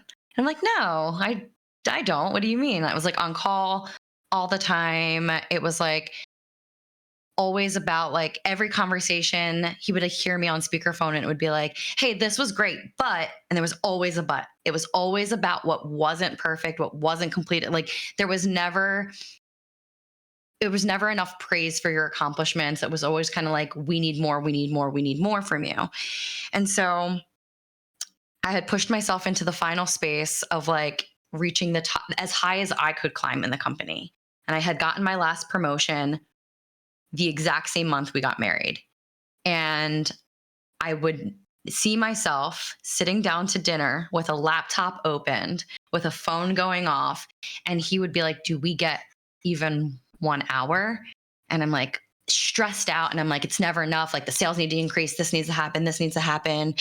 And I was crying a lot too. I understand that feeling. And then I just basically sat him down one day and I said, "What if I did exactly what I'm doing now, but for myself? Like, what if I just leave and start my own company?" Because I work in the fitness industry, and a lot of where I stopped being in fitness in that moment. As of, by the end of 2024 into early 2025, all I did was sit in meetings and argue and fight and talk about budget reports and sales and manager meetings. And I stopped connecting with clients, which is a big part of why I got in this industry in the first place, is like community is like the biggest thing. And that, as I told you, where my start came from, that was important to me in leadership, right? Is like I wanted to be someone for like the people, like someone that people had to lean on and guide them. And I was no longer doing that. I was just a vessel for the executive team to be like the face of all of their awful decisions. And everyone came to me and argued with me. So in July of last year, I quit and I decided I was going to start my own fitness company, my own brand. It was going to be about building community above anything else. And it's still like in the very beginning stages, but it was the first time that I was like, this man believes in me so much and I believe in myself so much. And I keep trying to fight for people at this company to see that. So it makes sense for me to just jump off of the top. I climbed and climbed and climbed until I got to the top of the company. And then I jumped off the edge and decided to do my own thing. So yeah, so July 2025. And so now we're basically starting from scratch, but I've never felt more at peace, more at home in myself. I've never felt so calm. It's just really nice to know that I am capable of doing anything that I want to do. And now I have the freedom to like make every decision for myself and not have to worry if someone thinks it's too far fetched or it's too much, or if I'm shooting for the absolute high heavens and then, okay, I'll build the rocket ship. I don't care. Whatever I need to do, I'm going to do it. So that was a really long-winded way of saying July of last year. No, I love the details. Let's get some "we did that's" in chat for M. That's amazing. And I love that you spoke that it's like, hey, it's so easy, especially for those of us who have servant style leadership, to always put others in first, but you need to put yourself first. It's you only got one life, right? You might as well do what makes the most sense for you. So yeah, nice job. All right, Kay, tell us, at what point did you decide to stop dimming your light or playing small? Yeah, my story is very similar to Ali's, actually, funny enough. And it's a bit interesting. I was about to say, it's a bit interesting that also it came from a manager who was also a female, which sounds like Ali's situation as well, which was very disappointing to me that we sometimes also don't have women supporting us in industries or even as your manager. So I actually was bullied really bad by this manager before they went on leave, parental leave. And I ended up doing her job and my job while she was out for over a year and a half. I did both jobs. And then suddenly, all of a sudden, after her leave finished, she came back and I was just expected just to report back to her again and just go back to underneath, even though I've proven and shown success that I've done all the work. I've done her job and my job better than anyone's ever done and did amazing things. Everyone's acknowledged it. But again, no promotion, no pay rise, nothing. Did all that for nothing. And then came back. I had to report to her again. I was like, this is not okay. And so I finally was brave enough to actually report this person. Like, it's not an easy thing to do to actually make a formal report. And so I actually finally did it. And that was the only time, I guess, where I finally felt like, okay, you know what? Like, I have proven myself. I've done such amazing things, and I'm not getting.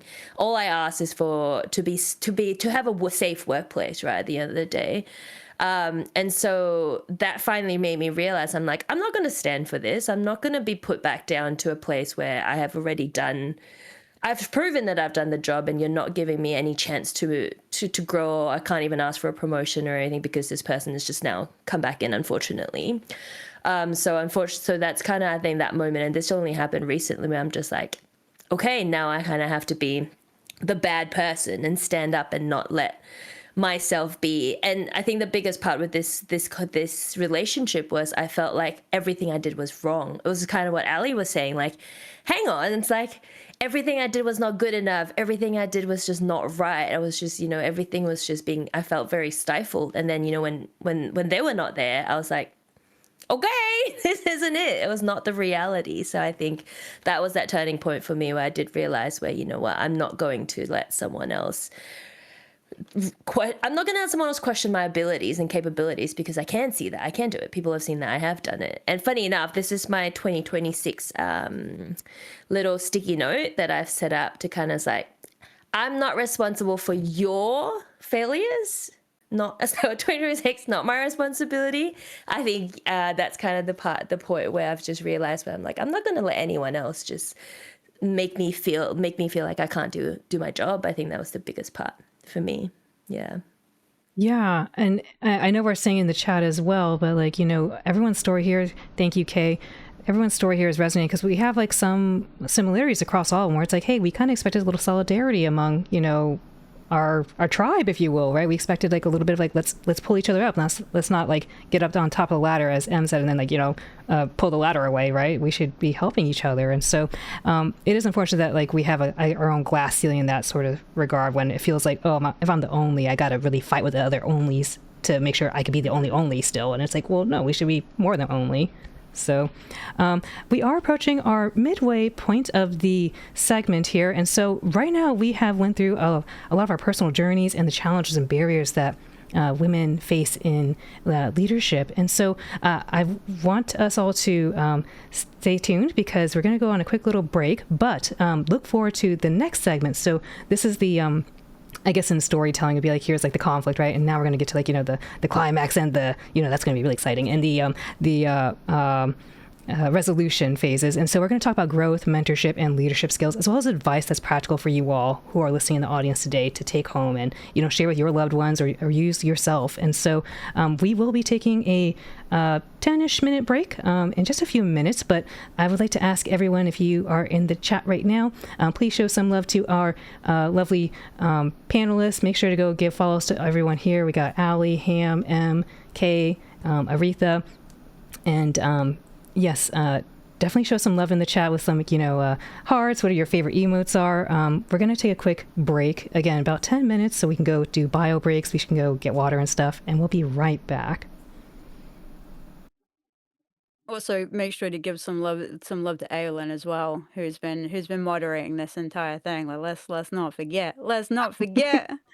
Thank Setting you. things up, and honestly, the notes that everybody set back here is incredible to see, like how much like y'all are seeing like some really cool stuff, but back end is just, yeah, it's great, and you can see why this is running so smoothly as well. But that's back end stuff. You don't get to see that.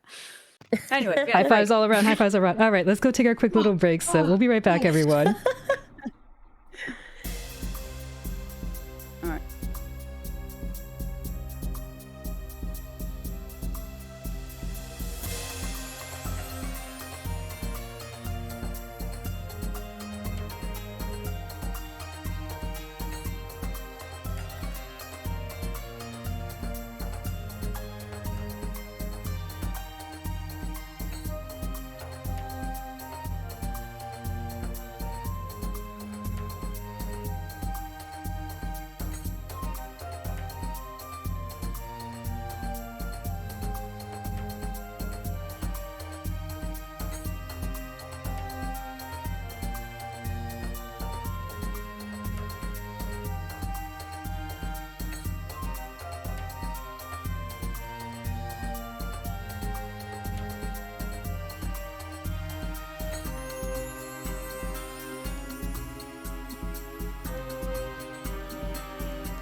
Oh my gosh. My camera is fighting me. Oh no, Allie's camera, please. We are back, but Allie's camera is not. So we will we'll cheer on Allie's camera in just a minute. But while we're doing that, welcome back, everyone. I am your host and moderator of the panel, Owlin, and again on the call I have with me Allie, whose camera will be cooperating soon. And we have Ham, M, K, and Aretha. We just got done talking a lot about our personal journeys and the challenges and barriers that each of us has faced, and some of them overlapping actually, being a leader in our different fields. And so for the second half of the segment, we're going to be talking about growth and mentorship, as well as leadership skills we employ, and then round up the segment with some advice that will have practical tips and tricks for you all to use to share with your loved ones and friends, as well as just use yourself. So we will have some time at the end for audience Q&A as well. So if you have some questions for our lovely panelists, do be sure to have those ready. But yeah, how are we all feeling? Pretty good. So good. Good, yeah. Pretty Awesome. good. Yeah, the chemistry's flowing, like, and I like it. Like, Same. I was gonna say, it was like, it doesn't Agree. feel like we just met in collaboration for this panel. It feels like we've like been Twitchy friends for the longest time. Mhm. I And it's so love nice it. to see everyone with very common themes around everything as well. Mhm. No, we're all living the same life. Yeah, I'm pretty gonna say, much. living the same life, but from different cuts of cloth in some regard, because we all are very, very unique backgrounds too. Mhm. Yeah. All Yeah. right, so Oh, we're yeah. gonna jump right into growth and mentorship, and I guess we can start off with talking about the biggest impact on our journey. So let me throw this to Kay. Kay, can you tell us what was the biggest impact on your journey for your growth? Biggest impact on my journey for as a leader specifically. Yeah, or you can take it however you want. The biggest impact, I think confidence probably is the biggest one. Like just being able to really believe in yourself, trust in yourself, and really have your own back. I think that's always a big one. I think being a leader, especially I was quite a new leader when I started, right? Being a manager in the tech world that is so fast and so aggressive at some point, you sometimes question whether your abilities or capabilities are going to be enough as well. So I think being able to have your own back and know that you are good enough, and you are amazing at what you're doing, I think has definitely been the biggest change for me. Yeah. And let me turn that to a question about sponsors, mentors, and coaches. Are you familiar with these terms? And if you are, can you tell us how you define each? Yeah. So a sponsor is someone who would actually advocate for you. So someone who would actually be there to be to amplify you pretty much, right? So someone who would be like, pull you into things when people don't know who you are, being able to give you the opportunities to get into things. I think that's to me what a sponsor is.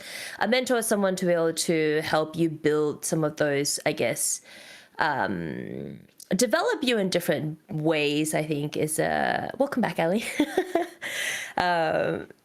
And a mentor is kind of there to kind of give you, the mentor is someone who already has the experience that you want, and you go to them to kind of help improve on those skills that you kind of need. I think that's what a mentor is to me.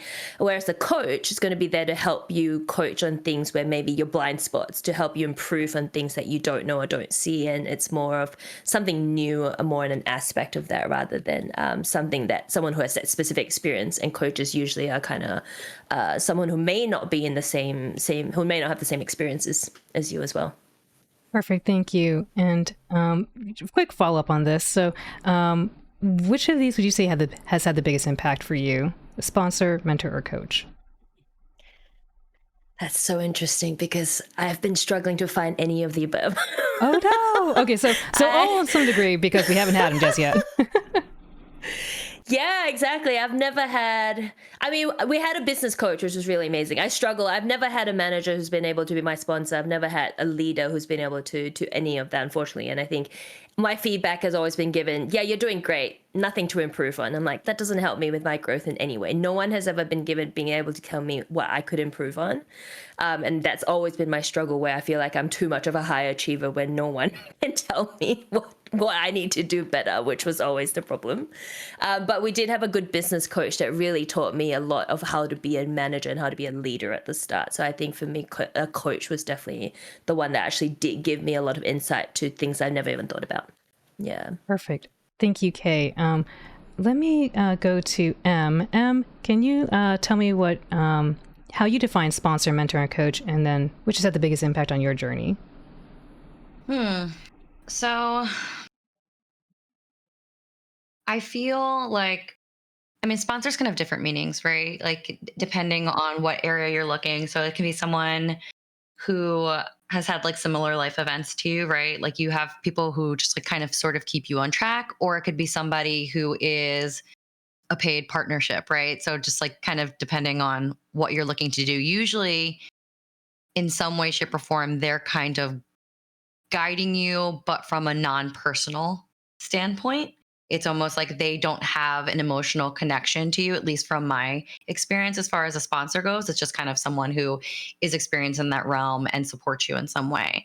I feel like a mentor has more of a personalized touch, a little bit more in like paying a little closer detail to you as an individual. Usually, again, someone more experienced in the field that you're in, and someone who is going to talk to you on a more personal level about their individual journey and kind of find ways to relate to you. And I believe that a mentor is someone who walks next to you through this journey, like almost like holding your hand, being like, I want, sort of like how I was saying earlier, where it's like instead of leading from up ahead, driving the car, they're leading by example, doing it with you, saying like, I've been there, I experienced this, here's what's going to happen next. And then a coach, I feel similar to a mentor in that aspect. But I feel like a coach is kind of like the hybrid of sponsor and mentor, right? Like they do still have a little more of a personal touch, but usually they're looking more at the end goal, right? It's a little bit more performance based than it is of them just wanting you to do your best. It's kind of like I have a goal in mind, or you have a goal in mind, and your coach is driving you to reach that goal. I think for me, similar to what Kay is saying, I don't know that I've ever really had any of that. And as I mentioned earlier, I think it was sort of me having to become those roles for other people. But that has impacted my journey as more of like the feedback of that I receive in rooms that I'm in, of reminding myself that, if I'm hosting a workshop or something of that nature and someone comes up to me, it could be 30 people in the room, but if one person comes up to me at the end of that workshop to tell me how impactful that was on them, or just to ask questions or want to meet again to speak, that to me feels like the smallest win, right? Because like I made a difference in somebody's life. And I don't know, maybe there's other people in the room who didn't say something following that seminar or that class or that meeting, but I don't know what they took away with them from that. So I feel like my impact is the impact on me is knowing the impact I have on others. Well said. And I think, like, you mentioned you're in a fitness studio, so you do probably all these roles, as you mentioned, because of the nature of your work. So, Allie, welcome back. Allie's camera, I guess. Allie's been here. The camera has on. Welcome back. Can you tell us how you define sponsors, mentors, and coaches, and which has had the biggest impact on your journey? I think sponsor in and of itself is a it's basically financial support in some way or the other. Mentors are someone who's guiding you, and coaches are someone who is supporting you, like either mentally, emotionally, or something like that. Those are like basically how I divide them. I've been very fortunate to have all three things in my life, and they are literally what made me who I am today. When I was in high school, I grew up very poor. I'm not never ashamed to say that, though some people feel like I should be.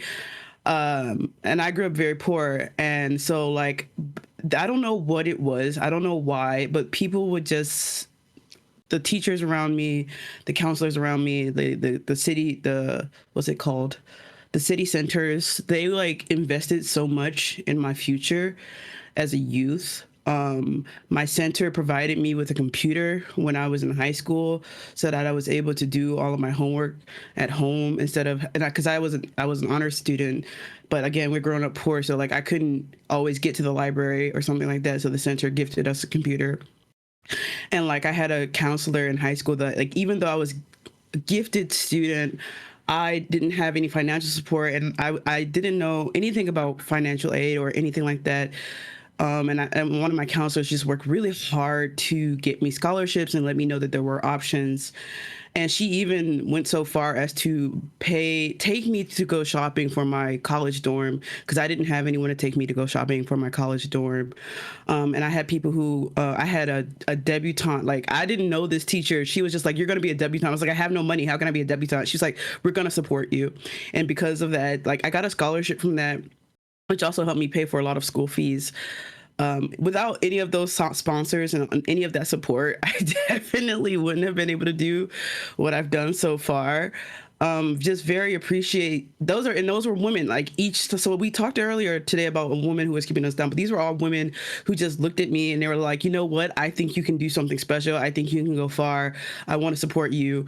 And they just did. Like, I to this day, I don't know why. Sometimes I'm like, why did you choose me? So they were sponsors. They were sponsors. Like, it was weird because they were literally sponsors. They weren't like coaches or mentors. They just like, "Here's some money. We're gonna support you. Go do what you're gonna do. Go be successful, and good luck." And then sometimes they check in, but that's it. As far as like coaches, I've had literal coaches. I was an athlete. And so those are great. Mentors, I've had tons of mentors. We had mentorship programs in my university, and even in work. Even now, I think I have mentors. Like, my national service manager is kind of a mentor to me because I'm in a similar situation, leadership-wise, as he was. And so he's always like reaching out and like helping me get through things. He's someone I can reach out to and like freak out a little bit. It's really great to have someone I can freak out to in my position, because it's such a unique position to have where I am, and not many people know how to do this. So I always can use him to bounce off ideas, and because he's done this and he's been in this situation. So those are three different examples. I would say though that the sponsorship part was probably the most significant thing. That's amazing. And basically you spoke to that, like, these roles, like, they believe in you and your potential, and in some cases invest in you quite I guess materialistically with actual finances, but like they invest time, they invest money or resources into you. Amazing. Thank you, Allie. Aretha, let me ask you, how do you define sponsors, mentors, and coaches, and which has had the biggest impact on your journey? Wow. I always write things down because I also have ADHD, and so it helps me not to interrupt people. So I always write down my thoughts. I'm like, okay, I got it. So I think I narrowed it down to: sponsor is someone who invests in you, a mentor is someone who guides you, and a coach is someone who empowers you. I think I narrowed it down to those things. Nice. And I think the one who's probably guided me probably the most. It's so weird because I couldn't think of an example externally, because I could only think of something that reminded me of basically of an example of something that reminded me of why I do the things I do, why I keep doing the things, why I invest in the people that I do. And one of them is, so currently I'm making a documentary film, and a part of that grant that I got from the government was I willing to write a mentorship role in there? And I actually already do that. On all my film projects, I always write in a mentorship role. So I want to know if people are interested in doing what I do. So I will always have mentorship roles in there so that I can guide people, especially people who may be interested in film. And I had this conversation with my friend one time where I was like, Aretha, I'm sorry to interrupt you. I'm sorry. You can't hear me? You may be muted. I can hear you, Sorry. but Yes. Sorry. I think on I'm your stream you muted. might be I am muted. Yeah. muted. Thank you. Thank you. Thank you. Sorry. All right. So yeah, to reiterate really fast, a sponsor is someone who invests in you, a mentor is someone who guides you, and a coach is someone who empowers you. And the example that I was thinking of is I had a friend who wanted to talk to me about being a filmmaker and was really interested in it. And so I was able to write in this grant a mentorship position. And I already did that already. All my positions, I always write in opportunities to mentor other people who especially are interested in film. Sometimes it's youth, sometimes it's not. Sometimes it is literally people in high school who just graduated were like, I want to work in film. And I'm like, okay, I'll bring you on board and you could be in this position. And so I think it's creating those opportunities that are so important, and just creating those spaces for people that that they can basically learn from what you're doing, right? So so I had this friend who told me one time, she was like, I'm really interested in film, I just don't know how to get started. I'm like, so you want to learn what I do? And she was like, yeah. So when this project came along, I wrote her in this grant, and she was so happy about it. And she's like, because we were more acquaintances at that time. We weren't really friends. We were friends, but not in the way that we knew each other so well. We had just met each other not too long ago. And so I wrote her in this grant and I started mentoring her. And then again, I invested in her as well, because I not only paid her to then, join and participate in this group, but I go to this conference every year. It's called Banff World Media Festival. Every major producer and network is there. So Netflix, Amazon, NBC, every major broadcast network is there, everyone. And the ticket's a lot. It's $1,800 American to go. It's a lot. And I usually get my ticket for free because I found a way to get basically my work is a nonprofit festival. So I was like, hey, we're a nonprofit festival. Can I get a ticket for free? So I always get my ticket for free, but I couldn't get her ticket for free. So I ended up, again, using part of the fund that I got to pay for her. And she was like, why are you doing this? And I'm like, because I see your potential. I see what you're doing, and I'm willing to invest in you. So I'm going to pay for this, and you're going to come. And while we were there, I introduced her to people. I showed her how to network and talk to people. And that year they did a pink paper. And I don't know if you have all read this. Go look it up online. It's called the Pink Paper. And it's literally for LGBTQI plus people. And they literally broke down what speaking roles they have, who's producers, who's behind the camera, and basically talking about media in general, and basically doing all those statistics for that. And the speaker there, she was like, should I go up and talk to her? And I was like, yeah, go up and talk to her. I was like, that's why everyone's here. There are actors there too from TV shows and stuff. And I'm like, everyone here is a professional in the industry. They expect you to go up there, talk to them. They know that no one's going to come up there and be like, I'm a fan. No, we're all in the industry. They know that that's why we're here. They expect you to come up to talk to them. That's why these networking events happen. And yeah, even in that interaction, because the reason why she wanted to talk to her was because she was doing a documentary on trans people, and she talked about this camp that was specifically for trans children, and her child is trans. And so she basically had this lovely conversation, and she wouldn't even have done that. And I was like, no, go talk to her. And she told her about this camp, and they literally exchanged emails. She's like, I have an actual edited screen copy of my first episode of this program, and I'm going to give it to you with the password so you can watch it with your child. And the whole moment, she just cried when she came back to talk to me, because she was like, I didn't even think to talk to her. It was a lovely conversation. I'm going to watch this video. Oh. It was such a lovely conversation. The feed cut. I know. No. Tech issues. Bugs in the system. Aretha. It gets us again. Powerful. Aretha, It was too powerful. Aretha. They didn't want her to. It's over I know. 9,000. All right. Well. Okay.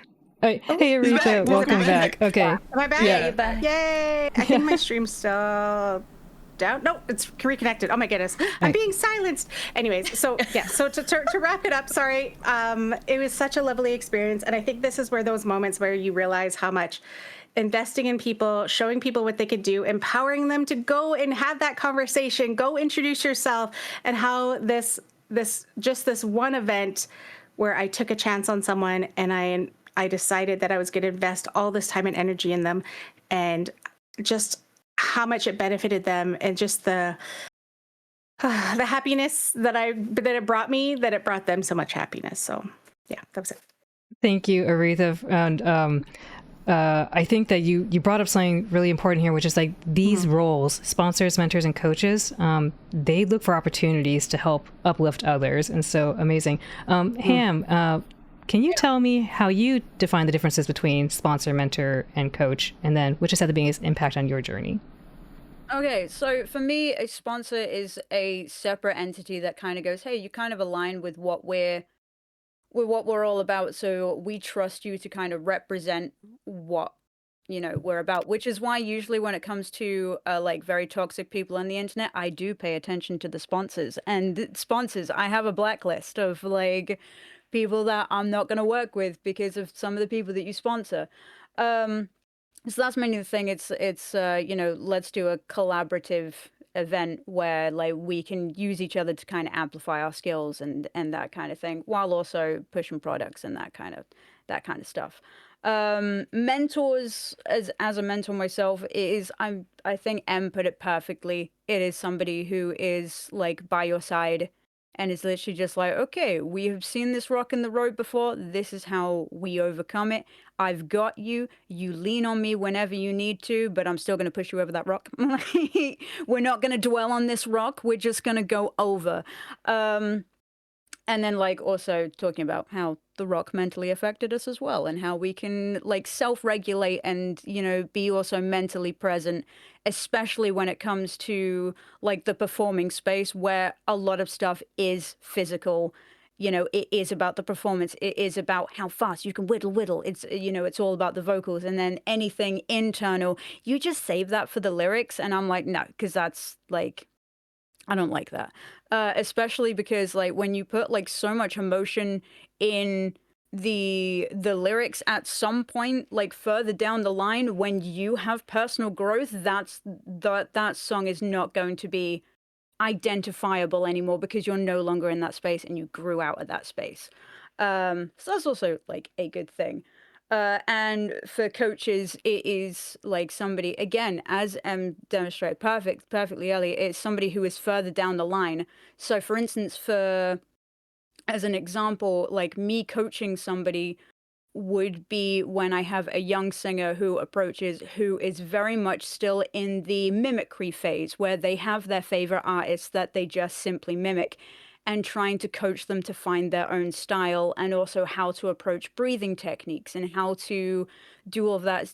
A coach is somebody that kind of talks from way more of the experience side of it, and also again so that you can achieve that perfect performance that you're after. You can achieve being a well-rounded human being, coaching you in what is expected of you within a performance space as well. How to be like the big fire in the room, but how not to burn everybody all at the same time. How to be respectful to your sound engineers. Be respectful to your sound engineers. They control who goes on that list. Okay. But yeah, that kind of thing, and that's what it means. That's what each of those mean to me. And there was another part of the question which I completely forgot. No, you got it all. The second Oh, thank follow-up God. I'd have for you is about biggest impact for you. Which is the biggest impact for you? Okay, so the biggest impact for me is like as I said before, and it's being like echoed around. I didn't have like a mentor. I didn't have a sponsor. I didn't have like a coach. I was lucky enough to have people in my life that just said go. And and to literally for me personally to be like, oh, but what about this and what about that and what about, and they're just going, shut up, go. You have all these ideas, you have all of these schemes, you have everything that you could possibly need right now. Shut up and do it. Like, show them exactly what you're made of right now. And those are my sponsors and those are my mentors. Like the people who just go, okay, well, let's see where this goes. Like my enablers, that's who my sponsors are, and my, my coaches, and life lessons, all of that stuff. A raid, hi. Oh my goodness. Yes, Welcome Ham, I think that's Raid on raid on raid. yeah, I think this must be from our other Yeah, it's panel. from the Welcome, other invaders. panel. Yeah. Welcome. Welcome, No welcome. way. You're catching us right as we're talking. I think we got. I think each of us got a raid, like from each of the panel members. Oh, I love that. I love that. Yeah, welcome, Settle in, invaders. grab some popcorn. Yeah, we're getting to the good juicy bits here now. We're talking about leadership. We're talking about growth and mentorship at the moment. Previously, we were just talking about the challenges and the barriers we have faced as women in leadership. And now we're working toward actionable steps that everyone here in the audience can listen to and take home with their loved ones and friends, as well as for themselves to be able to utilize in their own lives. So welcome in, everyone. Thank you all so much for the raids for each of our panelists and for myself as well. Thank you. We do have a packed schedule, so we're going to continue on with the conversation, but we do have some time for Q&A at the end, so definitely stick around for Q&A and ask in chat. Let's talk about leadership skills. So, Ham, let me continue with you. What skills do you say make a great leader? Being able to assess whether your plan or whether your commitment to a plan is ego or whether it's like actually actionable. Like if I present a plan and someone goes, I don't like this plan, like being able to be like, am I taking this personally and is this a personal attack on me? And then being able to take actionable steps from there. Because some people will just approach a plan and literally just goes, this sucks. And then you're like, cool, thanks for your input, buddy. But then there's other people who have actually gone, hey, so I have experience in like, say, room safety, right? If I have like somebody who's a security guard in their day-to-day and they're like, I have, this amount of people in this amount of space, like you need to be focusing on like the flow of the room. I'm not instantly going to be like, I've already thought of that. Well, actually, here's all of the hidden plans that I've actually got hidden away, that kind of stuff. I'll be like, okay, well, thank you so much for bringing that to the table. Like, I wasn't aware. Please, like, sit me down, talk me through it. Like, I'm happy for you to take over on that as well. But just like, if you can impart some knowledge on me so that I know for the future what I'm missing out on and what to be aware of. Again, bringing up Live with Lana as well. She had a great example when we were talking about accessibility in venues. And we were looking at potentially for virtually local, like getting our own ramp so that people can like get in and out. And we were talking about this stuff. And Lana very rightfully said, why aren't we asking the people that actually, use them? Like, see if they have actually recommendations. And I was like, you know what? Bang on the money. That let's do that, because we don't grow anywhere by just being like, I am the biggest, like, in the room, okay? Because, again, we're just stepping on people. And, like, I think we've all experienced being stepped on. And, yeah. No, I don't like it. Yeah, no, I think we got to step in unison together, not on top of each other. We should definitely helping up. Yeah, absolutely. Kay, let me ask you the same question. What skills make a great leader? The biggest one is don't be a micromanager. Probably a big one. I think it's a very interesting space because a lot of people who are very good individual contributors don't actually become great leaders. I think there's always that. Just because you can do the job great doesn't mean you're a good leader. And I think a lot of people don't realize that when they transition into, or people get promoted because of that, and that's not sometimes always the right thing for a lot of people. So I think in terms of the skills, you have to be, I think, being able to give good feedback, I think it's a really good one, a really important skill to have, to be able to deliver feedback in a very good way. Another one is active listening. So again, that whole empathetic thing, being able to listen to someone, being able to also help them, I guess, walk through that and just walking through them, I guess that kind of, be able to listen, understand, and be able to just provide whatever they need. It might not be a solution. They might just want you to listen, right? So again, being able to discern that. So I think those two are probably very big ones for me as a leader. Yeah. Thank you, Kay. Yeah, communication skills, absolutely. And definitely a difference between active listening versus just waiting for your turn to speak. That is not active listening. Yes, that's it. Let's switch over here. What skill do you think is underrated in leadership? Ambiguity, right? Like, I think knowing that even though you're at the top of the or in the front of the room because you're leading that room or leading that team, doesn't necessarily mean that you have all the answers or there isn't a more efficient or a different way to approach whatever the project or whatever you're working on is. I think being able to lead creativity and conversation, allowing questions, and giving your team room to help you build and do it together, I think that allows your team to trust in you, and it gives them trust in themselves and it gives them more confidence because they're like, oh, I can speak up. And then maybe it's not going to be the right idea, but at least I know that I'm in a space where there's room for me to have a wrong idea, and that's okay. Or that idea inspired somebody else to have a different idea, and so on and so forth. So I just think that's pretty important, of just like knowing that there are other ways to do things, and just because the way you did it has worked in the past doesn't always mean that that is the right approach to it. And then I would say my other one, which was interesting enough, like Kay had brought this up earlier, empathy is a big one. That's one that I practice pretty often as well. And just to go into like a little further detail with that, I don't just mean like with my team, I mean that for clients, especially because I know with like the dance and fitness world, at least, a lot of times I have to put myself in their shoes of like why someone was late for class or what it took for that person to show up that day, you know?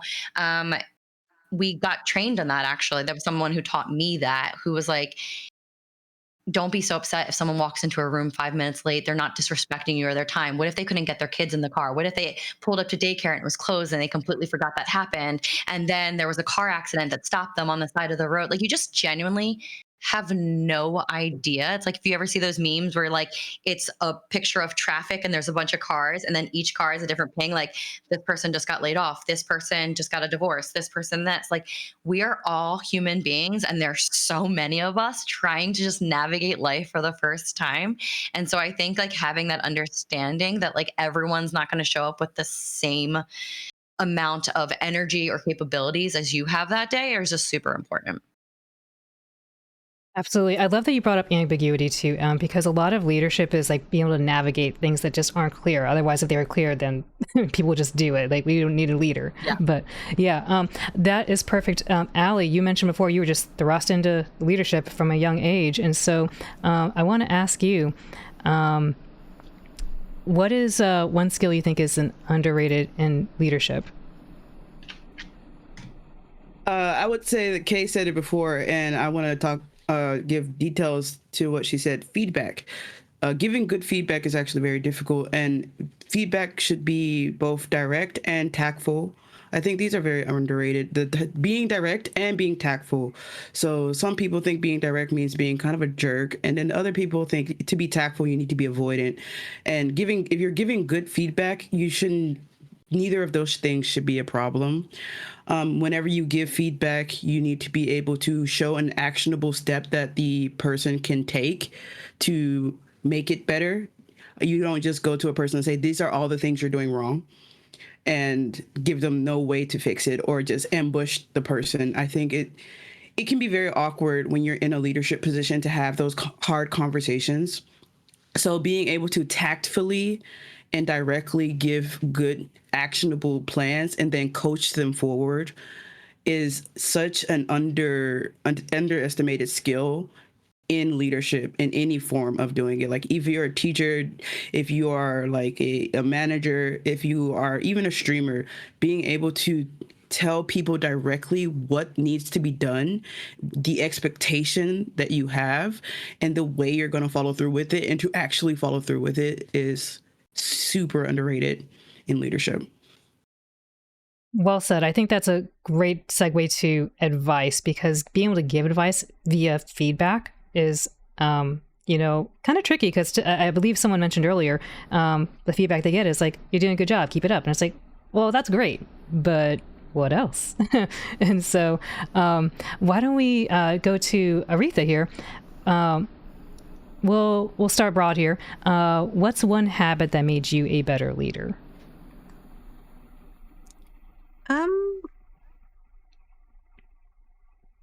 I think there's the golden rule, which is treat people the way you want to be treated. And I feel like that applies to everything in my life, of how I want to be talked to, how I want to receive feedback, how I want to be mentored, and I keep thinking of like, what would I have needed? And there was a saying, I can't remember who said, I'm horrible with people's names, but there was someone one time who said something, and it's just one of the things that just stuck with me forever. And I feel like it can apply to anything, which was, be the adult that you needed in your life, be the mentor that you needed in your life, be the teacher that you needed in your life. And I basically took that with me to how I wanted to be a leader, and thought of all the times that I had either mentors or potential mentors, or just even like bosses or managers or things like that, where I was just like, I didn't like that. And why didn't I like that? And it was like, because I didn't like the way they talked to me. I underestimated me, never gave me, the props that when I did things good, but like always just talked about all the things that I need to be doing to improve. And then sometimes it was like, but that wasn't even me. Like, you're almost reprimanding me for something that wasn't me, but because I was part of the group, now that was me. And I'm like, but that wasn't me. And they're like, well, you're not taking responsibility for your actions. I'm like, no, but that wasn't me though. That was that person. Can we focus back on me? And somehow and it was one of the things where it realized that they didn't even know who you were. And I'm like, oh, okay, I feel like we've gone to a whole different problem here. So like, just taking examples like that, where if there were situations in my life where I either got feedback or, someone kind of gave me like, it was criticism. It wasn't feedback. It was criticism. I'm like, I don't know how you want me to fix that. Like, it's like, you're not giving me any ideas of how I can make this better. And I'm trying to think of them myself. And because I'm telling you, okay, can I do this to make this better? And the whole time I was just kind of like asking, like, do I need to do this, this, and this? And they're like, I don't know, just figure it out. And I was like, but you're the manager. You're the one who wants me to do this thing, but I'm asking you because I'm not exactly clear how you want me to do this. And you're not telling me, but you're like, figure it out. So I think that is a really good point. That is like, part of being a leader is being able to get answers to questions that are ambiguous and keep going forward. Thank you, Aretha. Mm-hmm. Let me throw this to Ham here. You talked about like being able to communicate with confidence, and so I want to ask, what strategies have helped you communicate with confidence? Oh boy, this probably isn't the best thing, and it's probably something that I need to work on. Actually, no, I'm gonna word it in a better way. I try and communicate with like as direct as I wish I could. So I'm just like, imagine you are somebody else. You are like the embodiment of the person that you are trying to be. How would they come across? And my version of confidence is, because on the inside I'm crumbling. Like, on the inside I do have that that internalized shenanigans of just, I don't belong here, and I don't belong in these situations that I have put myself up for. And the main thing, I've been doing a lot of work, especially with the artist way recently. And building confidence is trying to shut the critic in your head up, like the censor, the person, that little voice in the brain that just kind of goes, no, like none of this is good enough. And like everybody's judging what you're doing right now, and just trying to tame that. It's like the monkey mind thing, like where everybody's got a monkey in their brain and you kind of need to befriend the monkey, otherwise it's just gonna throw shit everywhere. Like it's that kind of thing. But also being able to communicate from a place of experience, and also being able to have the confidence in knowing that if I am listened to, especially in a mentor position, that it's actively going to help somebody along the way. So I can put my fears aside by knowing, look, I don't like, this may not help me right now, but this is going to help them further down the line. And I just have to be assertive, not for me, but for them. Yeah, Yeah, thank you. I think having the person you talk about just not just be for yourself but for others makes a lot of sense, and absolutely makes sense to employ that strategy. Kay, let's talk about what it's like to continue this conversation of confidence and assertiveness in women leaders. Typically, this gets interpreted as arrogance or aggressive, maybe too masculine. So the question to you here is, how can women communicate with authority and confidence while still maintaining authenticity and likability? Yeah, I think being yourself, I think it's a really good reminder for me, especially every time I say something, I always have to go back and ask, was that too bad? Was that too harsh? Did I come across too aggressive?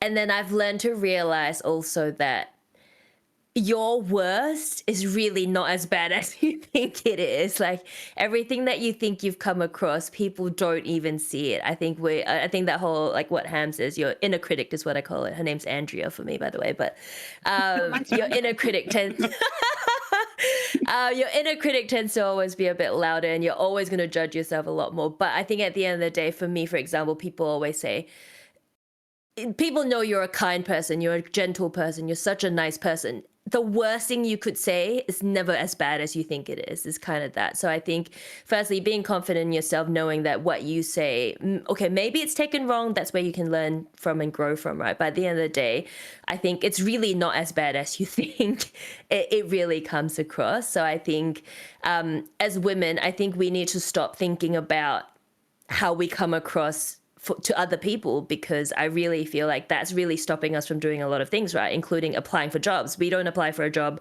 until we know we might hit all the expectations that's there. Whereas a man, its statistics are shown, they're going to apply for a job even if 50% of their qualifications meet, for example.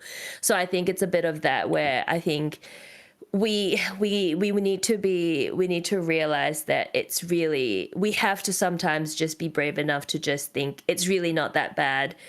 And I think you have to you trust yourself that is how you come across, and you have the skills to be able to deliver that. And I think practice probably also is a really big one. Like if you really feel like you're not confident in that, then make sure you deliver it in practice until you get there as well.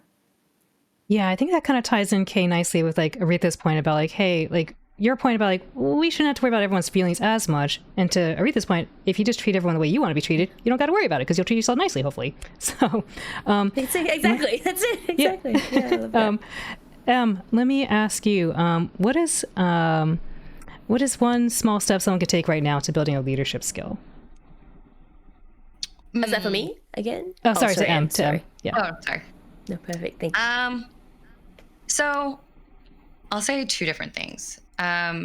As far as everything that we've just been saying with confidence, the only way I think you can really build the confidence, which is an important part of your journey in leadership, is by eliminating the need to be perfect. I think as you're learning something, you have to understand that you're going to make mistakes, and you can't wait till you absolutely have it nailed down to start. You have to have these trial and errors. You have to make mistakes. And part of the journey to becoming a leader is making those mistakes. It's just about how you bounce back for them, like how you respond, how you react to things that make you better and stronger in those positions. It's not that you automatically have it all figured out and you're running the show and you are now completely perfect to a T and there's no room for any type of error. That just like doesn't exist. As far as like ways to build skills, some of the this might seem silly, but some of the things that I like to do is actually play games with like leaders underneath, not under, but like leaders who report to me.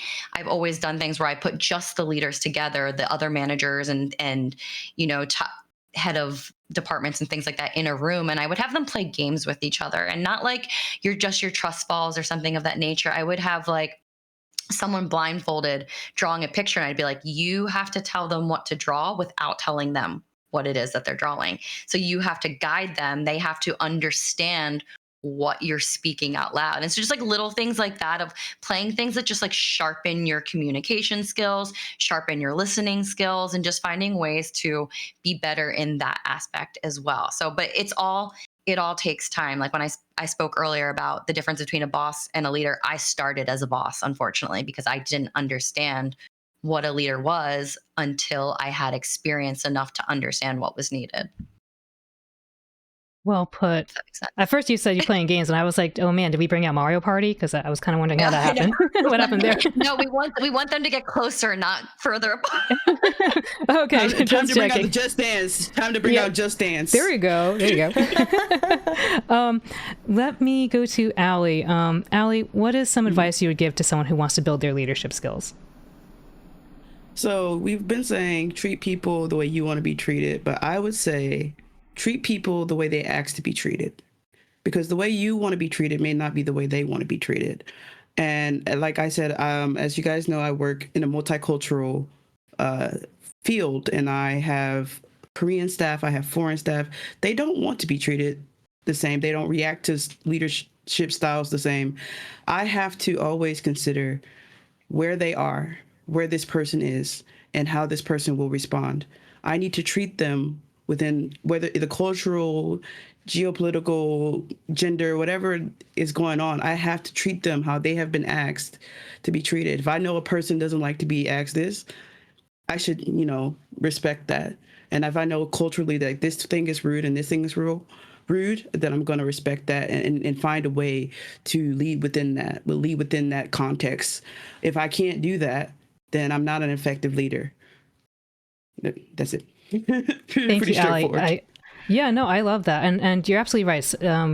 Golden rule applies for quite a few folks, but like in other instances, like especially with cultural sensitivities, like you should ask first. Yeah, well put. Alrighty, we do have a few more questions here, but before we get to that, I do want to take a moment to encourage those in the audience who are watching right now. If you have some burning questions, please put them in the chat because we would love to answer them for you. And again, we have with us right now Allie, Ham, M, Kay, and Aretha, who have come from all sorts of different backgrounds, from like fitness to tech, as well as a lot of like indigenous background, like music, like oh my goodness, ROTC, like all sorts of things, right? So very different perspectives. Want to be able to share these out with you, even if we are sharing similar advice. But yes, please put some questions in the chat. One last question I'll throw. Let's see. Maybe we'll give this to Ham. Ham, how? Let's see. What is one small step you would tell someone right now that they could build toward creating their own leadership style?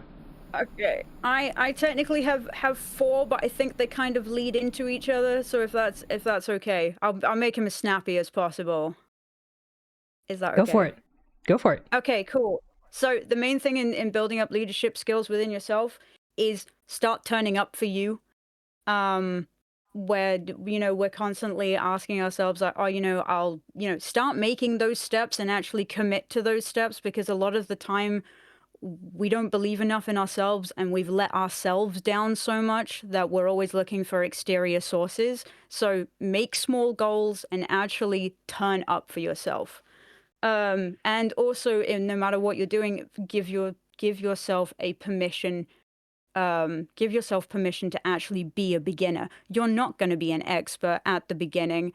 Learn from people that are around you. Get involved in your spaces that you are a part of, whether that be locally or online. Twitch Women's Guild, perfect example of like getting stuck in and getting involved. And also, finally, my final point is when you're putting on an event or if you're doing music or anything, stop looking up for sponsors, stop looking up for people who are bigger than you to collaborate with, start looking around, because there's so much power happening like that is actually already on your level, and these people are usually begging to collab with you. Same with streamers, yeah, exactly. And this is one of the reasons why we wrote a musical this year with one of my favorite streamers. Just by actually reaching out and going, hi, I want to do something. There you go. That's my shenanigans. Yeah, no, thank you. No, that was perfect, like lightning round style. Can you share the name of the musical that you made? So it's with Chris of the Cyberbud, as well as Casey Bowen, music on Twitch. And yeah, the name of the musical is The Ballad of Glitter and Smoke. It's due to be released. We also meet on Wednesdays to sort of do the whole process. So we've written it, we've made it, everything's on Twitch, that kind of stuff. It's all very cool, and I can't wait. Oh man, neither can we. So definitely. Is that D&D? Did I hear D&D related things? I was a little excited there. It's just some musical shenanigans, you know. Perfect. I do see we have a question from the audience here. So let me see. My partner, who is listening to this with me, asks, "What is some advice you have for low-level leadership?" Raise your hand if you want to take this, and we'll just popcorn around, folks. All right, go ahead, Allie. So for low-level leadership, my biggest advice for you is to set boundaries. Because at low level, everybody's like, yes, absolutely. Write that down. Take this pen, write that down.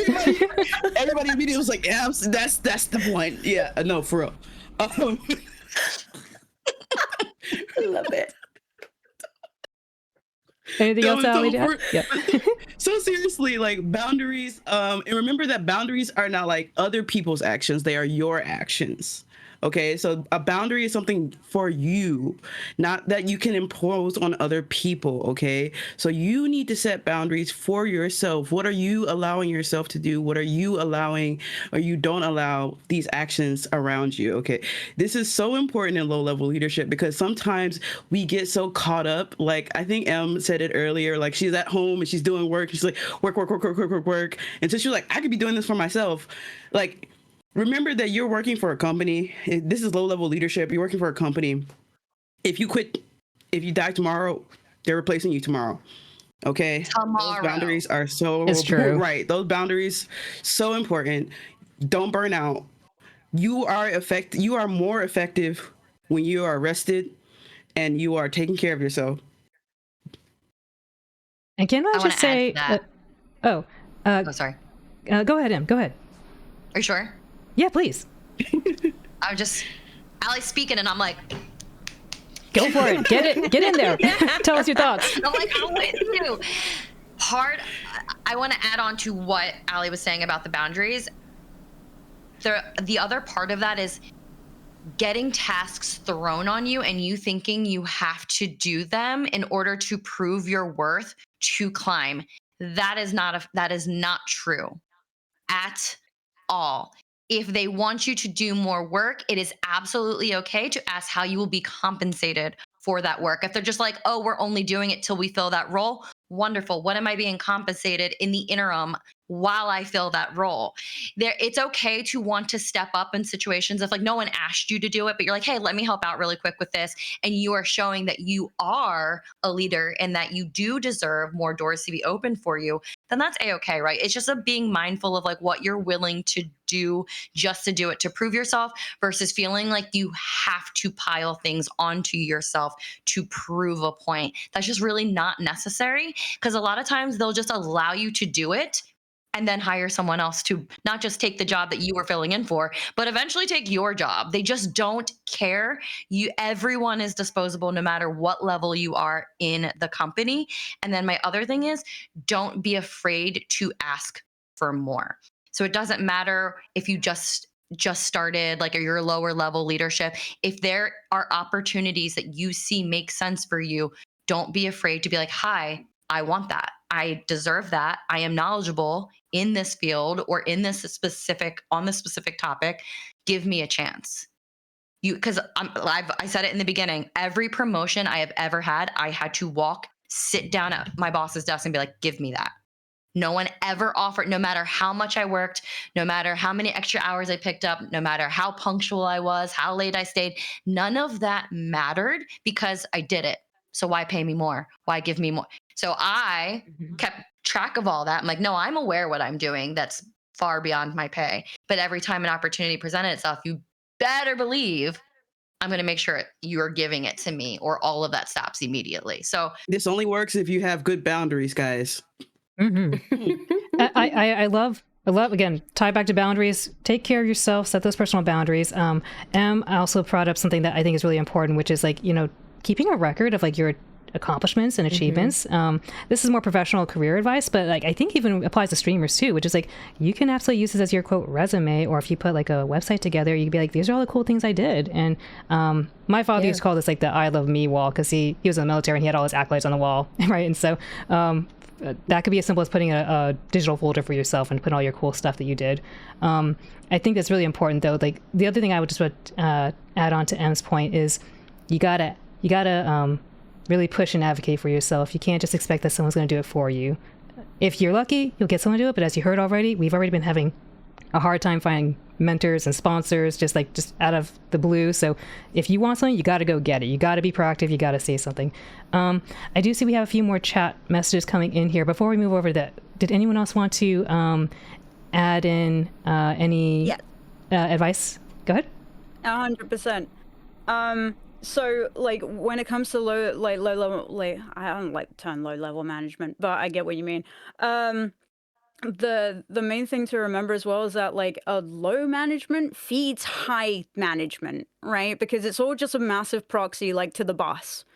So when you notice something, like you actually like at the bottom, you have power because, and you know, the system loves to tell us that we don't have power when we're at the bottom, but you do, because as soon as like, we'll take a corporate session for a sec, but like as soon as the bottom starts to like to crumble, oh, the top line is going to feel it, you know, and that's again with the boundaries and everything.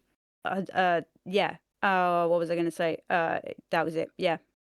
Foundation. You have power, and people don't. Will try and convince you that you don't because of your position. So make it known. Yeah. Be vocal. Be vocal. Be loud. Be unforgiving. well put. Any other? Go ahead, Allie. Remember, Allie, I think you're muted.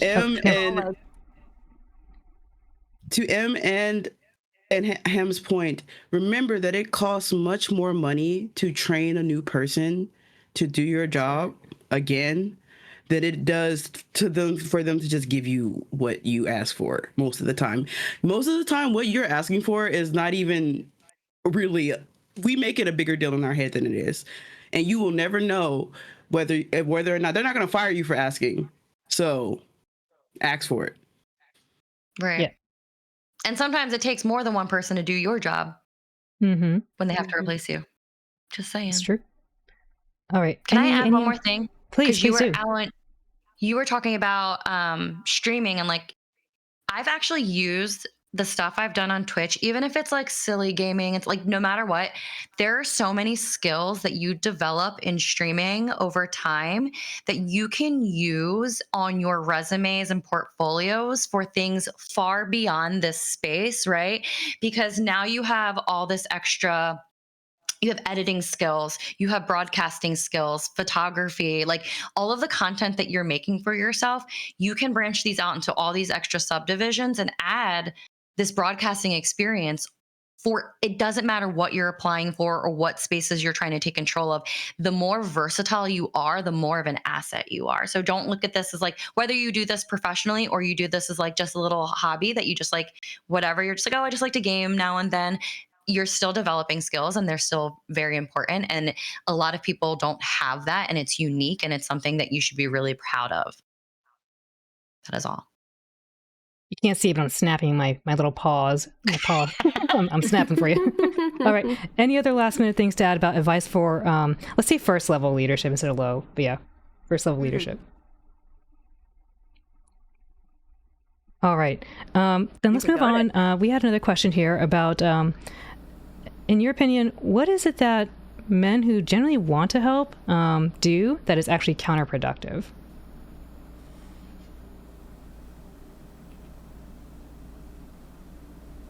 Yeah, raise your hand if you want to answer. Go ahead. Yeah. Presenting ideas for women.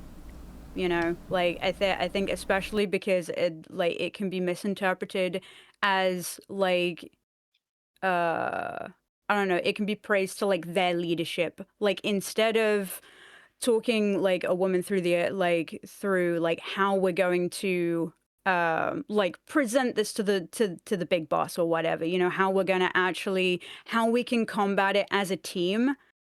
Instead you go straight to, and it's just like, oh, I overheard and I decided to take it to you instead, and just kind of taking the action of the woman present out of it by being like, I actioned this. They may have thought it, but I actioned this. And like, and I can understand you feeling like, but I'm helping, but you're also not at the same time. So being there to coach, like, and be like, okay, look, I'm in the back of the room, like, I'm there for you. Like, if you need anything, like, I'll talk you through. Read me the notes that you've got, read me the stats. That's good. Maybe take this out, like that kind of thing. This is how you can present it. That is how to generally help. But also not Perfect. to make a big showboat of it. Like, if you're doing it in front of a large crowd, then it's just, you know, like one-on-one, that kind of chill thing. I think that kind of ties back to the point of a sponsor. A sponsor is someone who's advocating for you when you're not in the room. Like, they can speak and be like, hey, Ham thought about this and actioned on this stuff. And so, as opposed to like, oh, I thought about this and maybe Ham did something. Being able to actually say, like, I think if you want to help in that way, then for those who are listening in the audience, like, saying like, hey, this person did this stuff is like super helpful. Anyone else want to, everything, get a hand up? Do you want to follow up on this? Yeah. Yeah. I worked for, I didn't work. I went to a meeting because someone was like, hey, we need people on the board. And I was like, okay, I guess I'll go. And they know I had board experience. And I ended up walking out of that meeting vice president. And I was like, oh my goodness, I just said I didn't want to be executive. And the reason why is because I couldn't turn down this offer. And basically, it was this idea of balance, of knowing that, you know, in a room, knowing that having a balance of a room, like of voices in the room. So the president was male, and then they brought me in, and they basically said, like, we want to have more of a balance at the leadership level, especially at, you know, on the board. And so we wanted it to be a woman, and we'd love if you could fulfill this role so that we could work together. And that's how we worked. We made decisions together. We worked together, and it was very balanced. And it was, and we ultimately ended up creating this model that, because each person who like serves on these roles has certain terms. And so we transitioned it so that whoever was the vice president then became the president. And we ended up creating this process now at that board level. And it was for a radio station at a university. And we ended up creating this position. So then, yeah, when we found the next vice president, you know, we found a male. So then it was always male, female, so we could get that perspective and reminding. And it's so sometimes it's a matter of just like speaking up and looking at the people around you and making sure that all the voices are being heard. And if there's not a voice at the table, why isn't there that voice at the table? How do you get that voice at the table? Because every single person here has a unique perspective, gift, idea, like everything that they bring to the table. And those things are only going to make it better. So if those voices aren't at the table, why not? And how do you create those spaces? So I feel like in anything, anyone at any level could be doing those things in some way. I love it. Go ahead, Ham. I have an additional to add, which is just what is not helpful is reaffirming how much you have helped somebody, like constantly. And because it's like, and I can see why, because, you know, it's an insecurity thing, but you are aiding your power and not like theirs. And it's kind of like me saying, oh, let's go to your really nice house and everything. But remember, I decorated the entire thing, like, and I put this here, and I put like this mantelpiece, I chose that. And so even though it's your house and everything, remember who made this, like the space that you're showing off right now. That's and that's like a thing to keep an eye on, which is how much you're taking by affirming. And like there's a way to signal that, you know, you're somebody who can talk to, and that but again, it's like, oh, I cleaned your room, and while like saying that in front of like your mates and everything, and just being like, isn't this room nice? I cleaned it. Otherwise, like Allie? I was thinking for a long time, like how to phrase this, because there's something that is very specific that I noticed that men do, especially men who want to be helpful. They overcorrect, and it ends up creating more problems. than they are trying to solve. So like for example, like they'll go, they have this idea and they'll go and without confirming it with you or something, they'll go and try to overcorrect the problem or overdo the problem, and then you see the results and you're like, wow, that is a thing that you did, and now I have to fix it. So you've unintentionally caused more work for like us. And like again, it's a really hard situation to address because you in the moment you know they're very much genuinely trying to be helpful. They're overcorrecting, especially men who are trying to deconstruct themselves from the patriarchy. They go so far that it kind of comes back around as being minimizing or causing more issues or causing more work. So just to be considerate of that. Basically, like my advice would be to like just kind of just listen. Like listening is a skill that we all need to develop and we all need to work on. But listening and just doing what we ask when we ask it is probably the best. Overcorrecting when we didn't ask is how we cause more problems. Allie, thank you for sharing. Like, hey, this is like what's not helpful, but also sharing what is helpful. We love, again, the actionable feedback. So let me turn to the Yes. to the panelists here, especially maybe Kay or Em, if you have something else to add. What do you think is actually something helpful that men or allies can do to help women in leadership roles?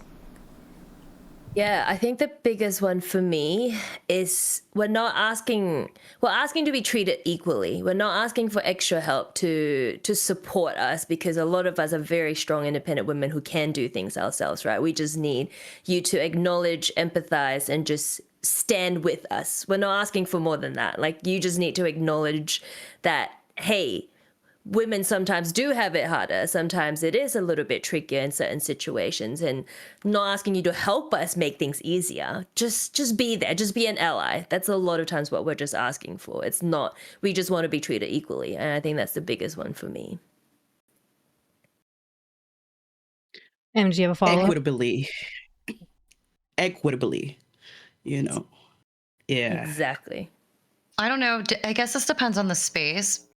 I'm thinking when we're having this conversation, I'm sort of thinking about the way my husband approaches me with things, which was a learning curve when we first got together, right? Because he lived his life a certain way prior to me, and I lived my life a certain way. And when we had to combine our worlds, which is similar to like building a relationship at work, in the workspace or any type of environment where you're working side by side, male, female, whatever the case may be, I had to go through a rough patch of like the way he would approach me when I was upset about things would like irritate me. But then I'd be like, well, I would give him the grace of being like, how does he know if I don't tell him? And then after I tell him, if after that, then he continued that, then that would be a different conversation. But we sat down and I would say, I don't want you to fix me. Like if I'm having a bad day, if something isn't working out, sometimes I'm just frustrated and I want to speak. And I'm not using you as a sounding board. I'm using you as like my partner. And I just kind of want to like confide in you. And so now he approaches me when I'm having those moments. He will say to me, do you want me to help, or do you want me to just listen? Or do you want me to say anything at all? Like he will come to me. Sometimes he'll just say, what kind of brain are we having? Like, what do you, because I have said to him, like, sometimes it's just a bad brain and I want you to just not exist in this, like pretend you don't live here. And that's okay. Like, that's just kind of like where I'm at in that space. But the fact that he was willing to adapt to what I needed, because he was like, this is your space just as much as it's my space. So if you need me to be there and be like a shoulder to cry on, if you need me to have a back and forth conversation, or if you need me to just leave you alone and give you your space, I'm happy to do any of them, because now I understand that I just have to ask what you need. And then I will allow you to take up as much space as you need in that moment. And I think that's just like really important. And like, I value that. And I try to use that in my other relationships professionally as well, being like, hey, I'll let you know if I want you to give me input on this, or hey, I do want to have a back and forth conversation, or I want you to take, like, I'll let you know if I just need your help and I want you to do it, then Yep. I will let you know. But that's how I think that's important, is like sometimes like for men, until you have that conversation, they really just don't know how to approach it, right? I think we can be more upset about it if you've told them and they still continue to the behavior just repeats itself. Mhm. I think might be a little corporate, but like that's like what in meetings, like generally if you have a really good meeting invitation set, it's kind of like, here's the goal of the meeting. The goal of this discussion is I need a vent or I need to do this, right? Or I want help, right? So really good to be able to like tie back in like, hey, if we're helping, here's the goal. Here's how I'm trying to like, what I'm trying to do to help you. Allie, did you have your hand up to follow up on anything really quick? Oh, yeah. It just goes into what Em was saying. If I had to give one actionable step to the men, we're talking about actionable feedback, actionables, giving feedback. There was, when I was in my master's program, we had to take a class on communication styles and leadership. And my professor showed us this video on the communication styles between men and women. And I was completely ready to dismiss the whole thing is simply because, we talk so much about gender roles and things being a societal creation. However, after watching that video, it really confirmed something that I didn't know, that I didn't realize, that women from childhood are more vocal. Like, we're talking, like that is how we establish closeness. And of course, when we are in a relationship with a man, we want to talk and we want to establish that closeness. We're not asking you to fix something. We're establishing closeness with you by, talking to you. However, when we are in a communication with men and how men communicate, there is a like almost natural hierarchical set. So when you're communicating, you have to establish that you're not trying to be on top, you're trying to come from a place of understanding, right? And it kind of really threw me because, okay, as a woman, okay, I can understand this. But I would also challenge men to read about women's communication styles so that you can also be a better communicator. Like, we can all do better at communication. There are many books and videos out there. The University of South Dakota has like a public domain one. If I could find the link, I would share it with you guys now. But I didn't think this was going to go this way. But there are plenty of sources out there. For that, I definitely recommend it. It will change the way you view communication. Communication. That's what we keep coming back to. Sorry, did I see a hand up here? Or, oh, it's Kitty. All right. Oh, go ahead, Ham. Okay, so I have a couple. Sorry, I've just been typing some stuff out. So actionable steps, and like how you can help and stuff like that is to actually action the steps that, say for me, I'll use this as just like mainly me. Action the steps that I have set out for you, like when we're doing an event together. If you have changes that you want to make, and I understand like a lot of stuff is like you want to fix things, you want to present stuff and be like, I fixed it, there was a problem. But when you don't talk to me about it first, there's a reason why that might be the way that it is. And like Ali was saying, you've just created more work for me later. So come back to me and go, hey, is there a reason? And don't just assume that I haven't thought about it already. And yeah, and also make it clear to other men around you that you respect, like, I'm gonna call it the chain of command, even though I don't like that.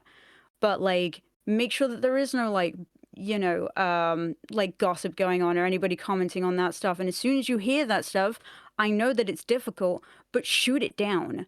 Like, and also, going off that as well, is like if there is people who are upset with something that is going on within the event or within the space, like talk to me about it and actually give me like a chance to consider it and to address it. Like it's like if you know that a tidal wave is coming, like if there's loads of people that are like upset about something and you are the charisma guy, it's like a tidal wave's coming and you're letting me be the last one to hear the siren, you know? And also talk to me when you're overwhelmed because like in leadership you have to be 3 steps ahead of everything, and being the boss or being the leader and stuff, you have to be. So there is actionable steps that I can probably take and that we can probably take if you are overwhelmed. because that is in our calculations of like, we have backup plans because we've had so long of just being kind of ignored. And the amount of times, I don't know for anybody here, when the plan A has failed and nobody thought of the plan B, and suddenly you're sitting at the back going, I got a plan B, and like that kind of thing. It's just like, I have these things, and yeah, that's I could go on for ages, and I won't. I'll be good. No, we love it. That's why we're here. We want to hear all these things because otherwise we might just never hear it again. So I think we have maybe time for maybe one last question. Does anyone have a question in the chat that we can answer? Otherwise, I can pick something for us to close off on, but I'll give it a few seconds here. But yeah, while we're waiting, I guess, does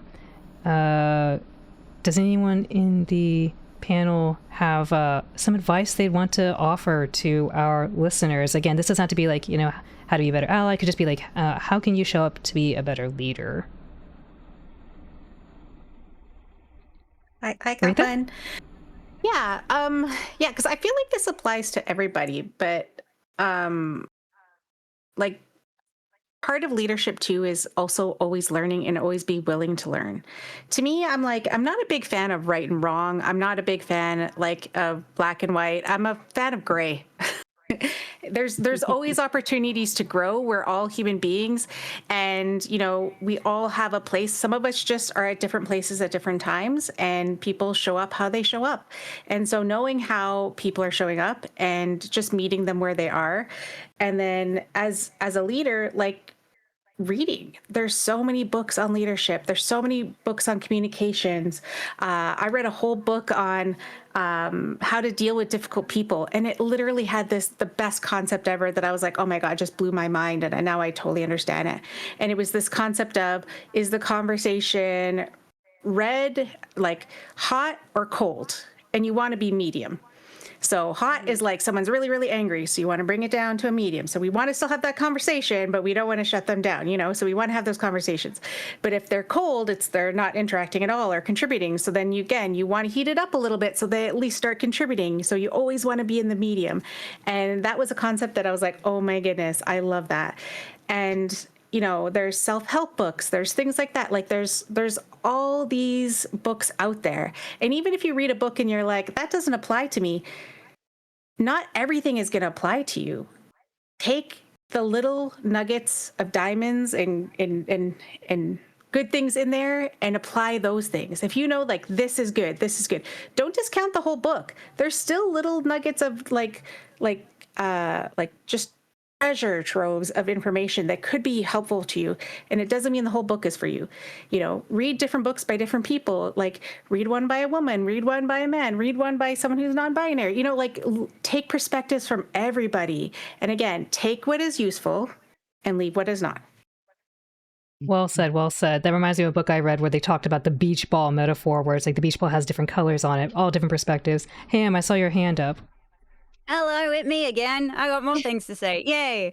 No, I'm going to share a quote that kind of broke my world a little bit, which is that there is only one difference between the professional and the amateur, is that the amateur doesn't know they're winging it, and the professional does. And so start winging it, guys. Like that's it. That was my thing. Start winging it. Awesome. Let's go to M and then Allie. Yeah, so I'm actually going to piggyback on that, Ham, because I think about this a lot and I say it a lot on my channel / in my regular life. I'm like, I will always say fake it till you make it, but I'm also like, but don't fake it. Like believe it until you make it. Just because you aren't completely maybe successful, which there's different measurements of success. If you believe it enough, if you have the skills or the knowledge, you keep putting yourself out there until people start to catch up to how good you are, how smart you are, how capable you are. So it's not faking it till you make it. It's existing until they find you. And so I think that is really, really important. And then like the other little thing is like, when you're looking at yourself as a leader or when you're trying to come up as a leader, I think it's really important to like step out of your body, turn around and look at yourself. And it's like, are you someone you would want to be led by? Do you feel good about the product that you're putting out as far as you as a leader? Would you feel safe in that space with yourself? Would you feel motivated in that space with yourself? Confident in that space with yourself? So if you're not a leader that you would want to follow, then you would probably want to change around your methods or your tactics a little bit. Well said, well said. Fake it till you make it. I've also heard it called hone it till you own it. So, I love that one. That's Honestly, nice. that's great. Allie. Something we haven't gotten a chance to talk about is one piece of advice as far as leadership and in life. Whether you're doing leadership, whether you're starting a business, whether you're streaming, content creator, music, whatever it is, don't forget to use SMART goals. I have to tell this to my staff, to my students, to everyone. I have to remind them constantly. When you just start running out here and you're just in the weeds, it's so hard to see your own progress. It's so hard to know where you've come from. SMART goals help you make that path. It helps you see the path forward, and it helps you see it in the review mirror as well. And remember that SMART goals have to be things that you can control. They have to be timed, they have to be actionable, and they have to be reasonable. Okay, they have to be achievable. Yep, thank you, Alan. SMART goals right there. Specific, measurable, actionable, relevant, and timely. You need to, that is probably a great rule of success, and it also helps you avoid burnout. So get smart goals. That's all I want to say. Good stuff, good stuff. We are wrapping up really soon right now, but Kay, do you have any last I always say last thoughts because it sounds like I'm gonna get you. But do you have any words that you want to wrap up here for us? Yeah, I think at the end of it, I think truly lead by example. I think it's a really big one. And I think also acknowledge that you don't have to be in a leadership position to be a leader. I think you can be a leader in any small little way as well. So you can make a difference just by being that. But definitely lead by example. Again, it's kind of that same story. It's like, if you're gonna lead someone, would they be happy the way you've led them as well? So I think that's a very big one where, it's you just gotta walk it. I guess you gotta walk the talk. Okay, what you mentioned last night, we're all leaders of our own communities just here on Twitch. Exactly, that's true. Yes, and I think everyone needs to acknowledge that as well. Let's get some we did that in chat. Yes, absolutely. So I want to say thank you all to our panelists for joining us for this very lively discussion and thoughtful forum. Thank you again to Allie, Ham, M, Kay, and Aretha for sharing your time with us today and sharing your thoughts, your wisdom. Again, if y'all haven't already, check out our lovely friends here. Go give them a follow. Go check them out because they're going to be doing some really cool stuff the next time they're going on stream. And yeah, I'm going to be hosting our upcoming session on STEM, science, technology, engineering, and maths. So I'm going to do a quick little BRB. Before I do, I want to say thank you all in the audience for joining us for this leadership session. This was so much fun. And I know some of you have said like, oh, where's the podcast? Where's the podcast? I'm like, maybe we'll have to see. But yeah. It's been And thank you, Alan, for hosting and moderating. And Alan did a lot of work behind the scenes. That's what Ham was talking about earlier. Like Alan did a lot of work behind the scenes and like organizing our talking points and giving us kind of insight into what we were going to be discussing today. So we came in here pretty well prepared. So thank you for that. Truly. Well, thank you. Yeah. I had a blast. And I can't wait to catch you all on your streams next time you're all on. So let me let you all go so you can go to bed, get food or what you got to do because we're all in different parts of the world. So thank you all again. Thanks, guys. Thank you so much. Thank you so much. All right, so we're Take gonna care. raid out. Yeah, that's what we're gonna do. All right. Whatcha? All right, yeah, we're gonna raid out too, guys. We're gonna go see that event. Alrighty. Going to Alan. Yes. Thank you. Yeah, I'm going to be on a quick little BRB. Thank you. Thank you all so much. you. I'm going to go on a quick little BRB to set up the next session for STEM. So we'll be right back. Bye. Yeah. All right.